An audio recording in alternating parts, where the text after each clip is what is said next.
നമസ്കാരം, ഞാൻ വിജയ രാജൻ. നമ്മുടെ മണി ആൻഡ് മൈൻഡ് സെറ്റ് ചാനലിലേക്ക് സ്വാഗതം. ഇപ്രാവശ്യത്തെ ചർച്ച സാധാരണ നമ്മൾ ഒരാളായിട്ടുള്ള ഒരു അഭിമുഖം പോലെയാണ് വന്നിരുന്നത്. ഇത് പക്ഷെ ഒരു സിമ്പോസിയം പോലെയാണ് നമ്മൾ ഒരു പാനൽ ഡിസ്കഷൻ ആയിട്ടാണ് ഇത് ചെയ്യുന്നത്. കാരണം വെച്ചാൽ ഇതൊരു കുറച്ച് ഹെവി ആയിട്ടുള്ള ഒരു സബ്ജക്റ്റ് ആണ്. ഒരാൾക്ക് മാത്രം പറയുന്നതിനേക്കാൾ പല ആൾക്കാർക്കും AI എന്ന മേഖലയിൽ മുട്ടൻ പണി വരുമോ അതോ പണി കിട്ടുമോ എന്നുള്ളതാണ് നമ്മുടെ ചർച്ചയുടെ ഒരു രത്ന ചുരുക്കം. ഓക്കെ, അപ്പൊ ഞാൻ എന്റെ മുന്നിലിരിക്കുന്ന ആൾക്കാരെ ഞാൻ പരിചയപ്പെടുത്താം. ഇദ്ദേഹം ഷിഹാബുദ്ദീൻ, ഒരു ഹാക്ക് ഫ്യൂച്ചർ സ്കൂൾ എന്ന് പറഞ്ഞ ഒരു ഫ്യൂച്ചർ സ്കൂൾ തന്നെ തുടങ്ങിയ വ്യക്തിയാണ്. ഈ സ്കൂളിന് സത്യത്തിൽ ബെഞ്ചില്ല, ഡെസ്ക് ഇല്ല, ബാക്ക് ബെഞ്ചർ ഇല്ല, ഒന്നുമില്ല. എല്ലാരും ക്യാമറയ്ക്ക് മുമ്പിലാണ്. ഓൺലൈൻ സ്കൂൾ അല്ലെ? യെസ്. അതൊരു ഇന്നോവേറ്റീവ് ആയിട്ടുള്ള തോട്ടായിരുന്നു. സാധാരണഗതിയിൽ ഓൺലൈൻ ട്യൂഷനും സംഭവമൊക്കെ നമ്മൾ കണ്ടിരുന്നു. അപ്പോ ഓൺലൈൻ സ്കൂളിലേക്കാണ് അദ്ദേഹം ഫോക്കസ് ചെയ്തിരിക്കുന്നത്. അതും കൺവെൻഷൻ മെത്തേഡുകളെല്ലാം ബ്രേക്ക് ചെയ്ത് NCERT, CBSE, NIOS, IC എന്ന് പറഞ്ഞുള്ള ഒരു സിലബസിനെയും ഡിപ്പെൻഡ് ചെയ്യാതെ സ്വന്തമായ ഒരു സിലബസ് ഉണ്ടാക്കി ആ സിലബസ് കുട്ടികളെ പഠിപ്പിക്കുന്നു. അവരൊക്കെ മിടുക്കന്മാരായിട്ട് പഠിച്ചു പോകുന്നു. Borderless and borderless education. Great. രണ്ടാമതായി എന്റെ മുന്നിലിരിക്കുന്നത് ടിഞ്ചു പത്മനാഭൻ. ടിഞ്ചു പത്മനാഭൻ OS എന്ന ആപ്പിന്റെ ഒരു ഫൗണ്ടറാണ്. ഇദ്ദേഹത്തിനെ ഞാൻ മുന്നും പരിചയപ്പെടുത്തിയിട്ടുണ്ട്. കാരണം ഈ ഹോം സർവീസില് ഒരു വിപ്ലവകരമായ മാറ്റമാണ് OS കൊണ്ടുവന്നത്. നമുക്ക് പിടികിട്ടാ പുള്ളികളായിരുന്നു സത്യത്തിൽ പ്ലംബർ, ഇലക്ട്രീഷ്യൻ എന്നൊക്കെ AC മെക്കാനിക് എന്നൊക്കെ പറഞ്ഞ ആൾക്കാർ. ഞാൻ അദ്ദേഹത്തിന് പരിചയപ്പെടുന്ന തന്നെ ആപ്പില് OS എന്ന് പറഞ്ഞ ആപ്പിൽ ഒരു ഇലക്ട്രീഷ്യനെ ബുക്ക് ചെയ്യുന്നു. 10 മിനിറ്റിനുള്ളിൽ ഒരാൾ വിളിക്കുന്നു, അയാൾ വന്ന് ഒരു അരമണിക്കൂറിനുള്ളിൽ പണി നടത്തി പോകുന്നു. അപ്പൊ ഇദ്ദേഹത്തിന് ഒന്ന് പരിചയപ്പെടണം തോന്നി. അങ്ങനെയാണ് ഞാൻ ടിഞ്ചു പത്മനാഭനായിട്ട് ആദ്യമായിട്ട് ഫോണിൽ സംസാരിക്കുന്നത് അല്ലെ. അപ്പോ ആ OS ആപ്പ് ഇനി അതിലും അഡ്വാൻസ്ഡ് ആയിട്ടുള്ള AI എന്ന് പറഞ്ഞ ഒരു സംഭവം കൂടി അതിൽ ഇംപ്ലിമെന്റ് ചെയ്തിരിക്കുന്നു. കഴിഞ്ഞ ദിവസങ്ങളിൽ അത് വളരെ പ്രഗത്ഭരൊക്കെയുള്ള ഒരു ചടങ്ങിൽ വെച്ച്, പ്രത്യേകിച്ചും കേന്ദ്രമന്ത്രി ജോർജ് കുര്യൻ സാറുള്ള ചടങ്ങിൽ വെച്ചിട്ട് അതിന്റെ AI ലോഞ്ച് ചെയ്തു, പതിപ്പ് ലോഞ്ച് ചെയ്തു. അപ്പൊ അത് ബീറ്റ വെർഷൻ ആണോ അതോ ലൈവായിട്ട് പോയിക്കൊണ്ടിരിക്കുകയാണ്. അദ്ദേഹത്തിന്റെ OS ആപ്പിന്റെ പ്രത്യേകത എന്താണെന്ന് വെച്ചാല് ഹോം സർവീസ് വളരെ സിംപ്ലിഫൈ ആക്കുന്നു എന്നുള്ളതാണ്. പിന്നെ മൂന്നാമതായിട്ട് ഇരിക്കുന്നത് KC ജഗദീപ്. ഇദ്ദേഹം ഒരു സോഫ്റ്റ്വെയർ കമ്പനി, അതോടൊപ്പം തന്നെ ഡിജിറ്റൽ മാർക്കറ്റിംഗ്, പിന്നെ ഇ-കോമേഴ്സ്, അങ്ങനെ IT ആയിട്ട് ബന്ധപ്പെട്ട സകലമാന മേഖലകളിലും കയ്യിലുള്ള ഒരു വ്യക്തിയാണ്. ERP അല്ലെ? അപ്പൊ ജഗദീപ് എന്താ വെച്ചാൽ ഈ IT കമ്പനികൾ ഇന്ന് നേരിടുന്ന വലിയൊരു പ്രശ്നമാണ് സ്റ്റാഫ് എന്ന് പറയുന്നു. അതിനെ റീപ്ലേസ് ചെയ്യാൻ AIക്ക് പറ്റുന്നതാണ് ഇപ്പൊ പലരും പറഞ്ഞുകൊണ്ടിരിക്കുന്നത്. അപ്പൊ അതില് ജഗദീപിന്റെ അഭിപ്രായം നമുക്ക് കേൾക്കാം. ഇനി നമുക്ക് ചർച്ചകളിലേക്ക് പോവാം. അപ്പൊ ആദ്യം എനിക്ക് ഷിഹാബുദ്ദീനോടാണ് ചോദിക്കാനുള്ളത്. നിങ്ങൾക്ക് എല്ലാവർക്കും ചോദിക്കാനുള്ളത്, ഞാൻ മാത്രമായിട്ട് ചോദിക്കേണ്ട കാര്യമില്ല. സത്യത്തിൽ ഇതൊരു കൺവെൻഷണൽ മെത്തേഡിലല്ലാത്തൊരു വിദ്യാഭ്യാസ രീതി അവതരിപ്പിച്ചപ്പോ ഇത് ആക്സെപ്റ്റ് ചെയ്യാൻ സ്വന്തം വീട്ടിൽ നിന്ന് ആദ്യം തയ്യാറായിരുന്നു ഭാര്യ മക്കളെ പഠിപ്പിക്കാൻ? ഞാൻ ചോദിച്ച ചോദ്യം വളരെ നല്ലവനാണ്. കാരണം ഈ ഭാര്യ എന്ന് പറയുന്ന ആള് നമ്മുടെ കൂടെ നിൽക്കുക എന്ന് പറയുന്നത് വളരെ ഇമ്പോർട്ടന്റ് ആണ്. അപ്പൊ ഭാര്യ സംബന്ധിച്ചു, അതുകൊണ്ടാണല്ലോ നമുക്ക് മക്കളെ ഇപ്പൊ 2ാം ക്ലാസ്സിൽ പഠിക്കുന്ന മൂത്ത മകനെയും UKG പഠിച്ചുകൊണ്ടിരുന്ന മകളെയും എന്ത് ചെയ്തു, അൺസ്കൂൾ ചെയ്തു. അപ്പൊ ഭാര്യയാണ് ഈ പറയുന്ന എഡ്യൂക്കേഷൻ ഡിപ്പാർട്ട്മെന്റ് നമ്മുടെ വീട്ടിലെല്ലാം കൈകാര്യം ചെയ്യുന്നത്. അപ്പൊ അവിടെ ഞങ്ങൾ ഒരു അണ്ടർസ്റ്റാൻഡിങ് ഉണ്ടാക്കിയിട്ടാണ് നമ്മൾ ഈ പറയുന്ന ഒരു കാര്യത്തിലേക്ക് ഇറങ്ങിയത്. അപ്പൊ അവിടെ ഒരു കാര്യമുള്ളത്, ഇത് വളരെ ഹെൽപ്ഫുൾ ആയി. അതായത് ബേസിക്കലി ഇപ്പൊ വീട്ടിലൊരു അന്തരീക്ഷം ഉണ്ടല്ലോ, ഈ കുട്ടികൾ ഹോംവർക്ക് ചെയ്യുക, അതൊരു ഭയങ്കര ടെൻഷൻ പിടിച്ചൊരു അന്തരീക്ഷമാണ്. അപ്പൊ അതിൽ നിന്ന് മാറാം, ഹോംവർക്ക് ഒന്നും ഇല്ലാത്ത ഒരു അവസ്ഥയാണെന്ന് പറഞ്ഞപ്പോ കുറച്ചും കൂടി ഇൻട്രസ്റ്റഡ് ആയി നമ്മുടെ കൂടെ വന്നു. അപ്പൊ പിന്നീട് നമുക്കത് വളരെ കോൺഫിഡന്റ് ആയിട്ട് മുന്നോട്ട് പോകാൻ പറ്റി എന്ന് പറയുന്നത്. അതുകൊണ്ട് ഈ കുട്ടികളും ഹാപ്പി ആയിരുന്നു. കുട്ടികൾക്ക് വളരെ ഹാപ്പിയാണ്. കാരണം അവരെ സംബന്ധിച്ച് അവർക്ക് ഇഷ്ടമില്ലാത്ത ഒരുപാട് കാര്യങ്ങൾ സ്കൂളിൽ പഠിക്കേണ്ട ഒരു ആവശ്യമുണ്ട്. അപ്പൊ അതങ്ങനെ ഒഴിവായിട്ട് ഇഷ്ടമുള്ളത് മാത്രം പഠിച്ചാൽ മതി. മാത്രമല്ല ഗെയിം കളിക്കാൻ ഇഷ്ടമുള്ള കുട്ടികൾക്ക് ഗെയിം കളിച്ച് പഠിക്കാമെന്ന് പറയുന്ന ഒരു മോഡലാണ് ശരിക്കും ഞങ്ങളൊരു ഇപ്പുണ്ടല്ലോ. ഈ സാധാരണ ആൾക്കാരൊക്കെ ഇങ്ങനെ ഇത് ചെയ്യാം, കാരണം എല്ലാവരും ICIC വേണം അല്ലെങ്കിൽ CBSE വേണം ഇങ്ങനെ. അപ്പൊ അത് ശരിക്കും നമ്മുടെ നാട്ടിൽ എന്ന് വെച്ച് കഴിഞ്ഞാൽ എല്ലാവരും ഭയങ്കര കോമ്പറ്റീഷനാണ്. അങ്ങനെ ഒരു സമയത്ത് എങ്ങനെയാ നമ്മുടെ ഈ സൊസൈറ്റി, കാരണം നിങ്ങൾ രണ്ടുപേരും തീരുമാനിച്ചു ഓക്കെയാണ്, പക്ഷെ ബാക്കി ഒരു കമ്മ്യൂണിറ്റിയും കൂടി നമ്മളെ ഇതിലേക്ക് ഫോഴ്സ് ചെയ്യുന്നില്ലേ? അത് ശരിയാണ്. അതായത് പലപ്പോഴും നമ്മൾ ഈ സമൂഹത്തിന്റെ ഒരു പരിസ്ഥിതി വെച്ചിട്ടാണ് നമ്മൾ ഇതിനുള്ള കാര്യങ്ങളൊക്കെ വർക്ക്ഔട്ട് ചെയ്യുന്നത്. പക്ഷെ ഇതില് ഒരു കാര്യമുള്ളത്, നമ്മൾ കണ്ടേക്കുന്ന കാര്യങ്ങളൊക്കെ വെച്ചിട്ടാണ് നമ്മൾ എപ്പോഴും അഡ്ജസ്റ്റ് ചെയ്ത് പോകാം. State syllabus, CBSE, ICSE. പക്ഷെ ഇതിനപ്പുറം ഒരു ലോകം ഉണ്ടെന്നുള്ളത് നമ്മൾ ശരിക്കും മനസ്സിലാക്കി. അപ്പൊ ഇത് മനസ്സിലാക്കി നമുക്ക് മൂത്ത മകന് അവന് 2ാം ക്ലാസ്സിൽ വെച്ചിട്ട് അൺസ്കൂൾ ചെയ്തിട്ട് അവിടെ നമ്മൾ ആദ്യം കൊടുത്ത കമ്പ്യൂട്ടർ പ്രോഗ്രാമിംഗ് ആണ്, കോഡിംഗ് ആണ്. ഇത് പഠിച്ച് 8 വയസ്സിൽ പഠിച്ചിട്ട് ഒരു 10 വയസ്സിൽ ഒരു കമ്പനി സ്റ്റാർട്ട് ചെയ്യുക എന്ന് പറയുന്ന റിസൾട്ട് നമുക്ക് ഉണ്ടായി. ആ റിസൾട്ടിലാണ് ശരിക്കും പിന്നെ നമുക്ക് അങ്ങോട്ട് പ്രോഗ്രസ് ചെയ്യാൻ പറ്റുക. അപ്പൊ റിസൾട്ട് കണ്ട പിന്നെ സമൂഹം നമ്മൾ ചോദ്യം ചെയ്യാനൊന്നും പഠിക്കും. അദ്ദേഹമാണ് കോഡിൽ ഒരു സ്കൂൾ തുടങ്ങിയത്. ABC കോഡേഴ്സ് എന്ന് പറയുന്നത്. എന്റെ 4 പേരും ഇല്ല, ഞങ്ങൾ അൺസ്കൂൾഡാണ്, അതായത് ഹോം സ്കൂളിംഗ്. ഇങ്ങനെ ഒരു ആള് കേരളത്തിൽ അല്ലെങ്കിൽ ഇന്ത്യയിൽ പോലും അല്ല, ചില ഇൻഡിവിജ്വൽസ് ഉണ്ട്, ഞാൻ പലരും കണ്ടിട്ടുണ്ട്. ഈ പറഞ്ഞ സ്കൂളിലെ റെഗുലർ സ്കൂളിലേക്ക് വിടാതെ ഇപ്പൊ നിങ്ങളുടെ മുന്നിലിരിക്കുന്ന ഞാനും ആ പരീക്ഷണം നടത്തിയിട്ടുണ്ട്. സ്കൂളിൽ പോകുന്നത് അല്ല, അതായത് കുട്ടികൾക്ക് വിദ്യാഭ്യാസം കൊടുക്കണം. അതായത് RTI ആക്ട് പ്രകാരം ഈ പറയുന്ന പോലെ ഒരു 6 വയസ്സ് മുതൽ 15 വയസ്സ് വരെയുള്ള കുട്ടികൾക്ക് എന്ത് ചെയ്യണം, വിദ്യാഭ്യാസം കൊടുക്കണം. പക്ഷെ ഇന്ന ബോർഡിൽ പഠിപ്പിക്കണമെന്നോ ഇന്ന സ്കൂളിൽ പഠനമെന്നോ അങ്ങനെ ഒരു ഇതില്ല, അങ്ങനെ ഒരു നിയമമല്ല. RTI ആക്ട് പ്രകാരം കുട്ടികൾക്ക് ഉചിതമായ വിദ്യാഭ്യാസം കൊടുക്കണം. അതായത് ഞങ്ങളുടെ കുട്ടികൾ ഇന്ന് ലോകത്തിലെ ഏറ്റവും മികച്ച വിദ്യാഭ്യാസമാണ് നേടുന്നത്. ഞാന് ഇതിലൊരു പരീക്ഷണം നടത്തിയത് NIOS എന്ന് പറഞ്ഞൊരു സംഭവമാണ്. മൂത്ത മകനാണ് ആദ്യം ഇത് ട്രൈ ചെയ്തത്. അവന് ഈ ചില സബ്ജക്റ്റൊക്കെ ഒരു ബുദ്ധിമുട്ടുണ്ടായിരുന്നു പഠിക്കാൻ വേണ്ടി, പ്രത്യേകിച്ച് ലാംഗ്വേജിൽ ഹിന്ദി. അപ്പൊ നമ്മൾ ഈ ഡിസ്ലെക്സിയയുടെ ഇതാണെന്നൊക്കെ വിചാരിച്ചിട്ടാണ് നമ്മളിങ്ങനെ മാറ്റിയത്. പിന്നെ അത് കഴിഞ്ഞാൽ പല ഭാഷകളും വേറെ പഠിച്ചു. പക്ഷെ ഈ സ്കൂളിൽ നിന്ന് അവന് മാറ്റി അവന് സ്വാതന്ത്ര്യമുള്ള ഒരു സിലബസ് 30 സബ്ജക്റ്റ് കൊടുത്തപ്പോ ഇവൻ പെർഫോം ചെയ്യാൻ തുടങ്ങി. പിന്നെ അവൻ കുഴപ്പമില്ല, ഇപ്പൊ ഡിഗ്രി BSc കമ്പ്യൂട്ടർ സയൻസ് പഠിച്ചുകൊണ്ടിരിക്കുന്നു, 2nd ഇയർ. എനിവേ നമ്മുടെ സബ്ജക്ട് നമ്മൾ ഒരുപാട് ഇത് വേറെ ചർച്ചയായിട്ട് നമുക്ക് ഇരിക്കേണ്ടതാണ്. നമ്മളിപ്പോ 25 കൊല്ലം മുമ്പ് വന്നേറി നമുക്ക് പോട്ടായിരുന്നു. അപ്പൊ നമ്മൾ സംസാരിച്ചുകൊണ്ടിരിക്കുന്നത് ഇപ്പൊ AI കുറിച്ചിട്ടാണ് അല്ലെ. ഈ AI കുറിച്ച് പറയുന്നതിന് മുമ്പ് ഒരു ചെറിയൊരു 1 മിനിറ്റ് ഒരു സംഭവം കൂടി ഞാൻ അതിൽ നിർത്തിയിട്ട് നമുക്ക് AI പോവാം, അല്ലെങ്കിൽ ഒരുപാട് സമയം പോകും. ഈ കുട്ടികൾ സാധാരണ ഓൺലൈൻ സ്കൂളാകുമ്പോൾ ഞാൻ കണ്ടിട്ടുള്ള ഒരു പ്രശ്നമാണ് പറയുന്നത്. അതായത് അവരെ മറ്റുള്ളവരായിട്ട് ഇന്ററാക്ട് ചെയ്യാനും പിന്നെ അതിൽ നിന്നുണ്ടാവുന്ന സ്വഭാവ രൂപീകരണം, അതിൽ നിന്നുണ്ടാവുന്ന അവരുടെ മാനസിക ഉല്ലാസം, ഇങ്ങനെ കുറെ കാര്യങ്ങള് സത്യത്തിൽ സ്കൂളിൽ നിന്ന് കുട്ടി മാറുമ്പോൾ നമ്മളൊക്കെ എല്ലാ കുരുത്തക്കേടും കാണിച്ചിട്ടുള്ള സ്കൂളിലാണ്, എല്ലാ അച്ചീവ്മെന്റും ഉണ്ടാക്കിയിരിക്കുന്ന സ്കൂളിലാണ്. അപ്പൊ നമ്മളതിന് അറിയില്ല, നമ്മളന്ന് സ്ലേവ്സ് ആയതുകൊണ്ടാണോ അല്ല അതായിരുന്നു നമ്മുടെ വഴിയെന്നൊന്നും എനിക്കറിയില്ല.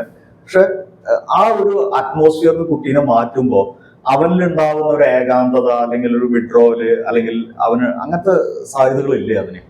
ഇതിന് ഒട്ടുമില്ല. അത് ശരിക്കും അതൊക്കെ നമ്മുടെ പേടിയാണ്. പലപ്പോഴും നമ്മൾ പേടിക്കുന്ന പല കാര്യങ്ങളാണ്.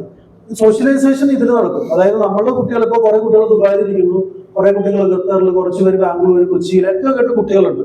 അപ്പൊ ആദ്യമേ ഇവർ മനസ്സിലാക്കുന്നത് ഞങ്ങളൊരു ഗ്ലോബൽ കമ്മ്യൂണിറ്റിയുടെ പാർട്ടാണെന്നുള്ളതാണ്. പിന്നെ നമ്മൾ ഇവർക്ക് കൊടുക്കുന്ന ഈ ആക്ടിവിറ്റി ഒക്കെ കേസ് സ്റ്റഡികളാണ്, കേസ് സ്റ്റഡികളും സിനാരിയോസും ആണ്. അപ്പൊ ഇതിലെല്ലാം എന്തുണ്ട്, ടീം വർക്കുകളുണ്ട്. പിന്നെ മെറ്റാവേഴ്സ് വേൾഡിൽ ഇവർ കയറി കളിക്കും. ഇവർ കളിച്ചിട്ട് പരസ്പരം പേര് ചൊല്ലിയും ഒക്കെ കളിക്കുന്ന ഒരു ആക്ടിവിറ്റി ഉണ്ട്. അത് കൂടാതെ വേറെ ഇതിലൊരു ക്യാച്ച് ഉള്ളത്, നമുക്ക് നിർബന്ധമായിട്ടും വൈകിട്ട് എന്ത് ചെയ്യണം, ഈ കുട്ടികൾ സോഷ്യലൈസ് ചെയ്യണം എന്ന് പറയുന്നത് നമ്മുടെ കരിക്കുലത്തിന്റെ പാർട്ടാണ്. അതായത് നിർബന്ധമായി അവരുടെ കമ്മ്യൂണിറ്റി പോകണം. സ്വാഭാവികമായിട്ടും മറ്റു സ്കൂളിൽ പോകുന്ന കുട്ടികൾക്ക് ഇന്ന് അവസരമില്ല. ഇന്ന് മറ്റൊരു സ്കൂളിൽ പോകുന്ന കുട്ടികൾ വൈകിട്ട് ട്യൂഷൻ, ഹോംവർക്ക് എന്ന് പറഞ്ഞിരിക്കുന്ന സമയത്ത് നമ്മുടെ കുട്ടികൾക്ക് ഇതൊന്നുമില്ല, അവർ ഫ്രീ ആണ്. പിന്നെ ഒരു കുട്ടിക്ക് ഏറ്റവും കൂടുതൽ ശരിക്കും ബന്ധം വേണ്ടത് മാതാപിതാക്കളായിട്ട്. ഇന്നത്തെ സ്കൂൾ സിസ്റ്റം എന്താ ചെയ്യുന്ന, മാതാപിതാക്കളായിട്ടുള്ള ബന്ധം കട്ട് ചെയ്യാം. പക്ഷെ നമ്മളുടെ ഇതിൽ വരുമ്പോൾ ഈ കുട്ടികൾ എപ്പോഴും മാതാപിതാക്കളുടെ കൂടെയുണ്ട്. ഇവർക്ക് ഒരിക്കലും ഇവർ അകറ്റി വിടാല്ല, മാതാപിതാക്കൾ അടുത്ത് പിടിക്കുക ചെയ്യും. അപ്പൊ സോഷ്യലൈസേഷന്റെ ഏറ്റവും ബെറ്റർ ഫോമിലാണ് ശരിക്കും നമ്മൾ കണ്ടേക്കുന്നത്. എനിക്ക് 4 മക്കളുണ്ട്, 4 മക്കളെ നമ്മൾ ഒബ്സർവ് ചെയ്യുന്ന ആളുണ്ട്. അപ്പോ ആ ഒരു സോഷ്യലൈസേഷൻ നല്ല രീതിയിലുണ്ട്. സ്കൂളിലെ ബാക്കിയുള്ള കുട്ടികൾക്കും ഉണ്ട് കേട്ടോ. നമ്മള് സോഷ്യലൈസേഷൻ നമ്മൾ പേടിക്കുന്ന പോലെയുള്ള ഒരു പ്രോബ്ലം ഇല്ല. അപ്പൊ ഇതിലൊരു വേറെ കാര്യം, പെട്ടെന്നൊരു കാര്യം കൂടി പറഞ്ഞിട്ട് നമുക്ക് പോവാം. അതായത് എനിക്ക് പരിചയമുള്ള ഒരു അധ്യാപകൻ, അദ്ദേഹം ഒരു മനഃശാസ്ത്രജ്ഞൻ കൂടിയിട്ടാണ്. അദ്ദേഹം പറഞ്ഞൊരു പരാതി എന്താണെന്ന് വെച്ചാൽ, രക്ഷിതാക്കൾ ഇന്ന് ഉപദ്രവം സഹിക്കാൻ പറ്റാത്തതുകൊണ്ട് പിള്ളേരെ മുഴുവൻ സ്കൂളിലേക്ക് വിട്ടിരിക്കുകയാണ്. എന്നിട്ട് അവര് അധ്യാപകർ ഉപദ്രവിക്കുന്ന ഒരു അവസ്ഥയാണ് ഇപ്പൊ നടക്കുന്നത് എന്നുള്ള രീതിയിലാണ് പറയുന്നത്. പണ്ടത്തെ പോലെ രീതികൾ പറ്റില്ല. ഉറക്ക സംസാരിച്ചാൽ ചിലപ്പോൾ ഇത് കഴിഞ്ഞ് പിന്നെ ഇപ്പൊ നമ്മൾ ഈ കോടതിയിൽ തന്നെ ഇപ്പൊ ഈ അടുത്തിടെ കേട്ടുമല്ലോ, ഒരുപാട് കള്ളക്കേസുകൾ അധ്യാപകർക്കെതിരെ, പോക്സോ കേസ് വരെ അധ്യാപകർക്കെതിരെ വന്നിട്ട് തള്ളിപ്പോയ സംഭവങ്ങളൊക്കെ ഉണ്ടായി. അപ്പോ എനിവേ അത് മറ്റൊരു സബ്ജക്റ്റ് ആണ്. അപ്പൊ ഈ AI വന്നിട്ട് എങ്ങനെയാണ് ഹാഷ് ഫ്യൂച്ചർ സ്കൂളിന്റെ ഭാവിയെ മാറ്റിമറിച്ചത്? ഇപ്പൊ നിങ്ങൾ AI ഇന്റഗ്രേറ്റഡ് ആയിട്ടാണല്ലോ പഠിപ്പിക്കുന്നത്. എന്താണ് അതിന്റെ കോർ ഏരിയ? എന്തൊക്കെയാണ് കുട്ടികളെ പഠിപ്പിക്കുന്നത്? AIയുടെ എന്തൊക്കെ ടൂൾസ് ആണ് ഉപയോഗിക്കുന്നത്? അതെങ്ങനെ കുട്ടികളിൽ മാറ്റം ഉണ്ടാക്കണം? വളരെ ചുരുക്കി ഒന്ന് പറയാം. ശരിക്കും ഞങ്ങൾ യൂസ് ചെയ്യുന്ന ഒരു ആർട്ടിഫിഷ്യൽ ഇന്റലിജൻസ് ഫസ്റ്റ് കരിക്കുലാണ്.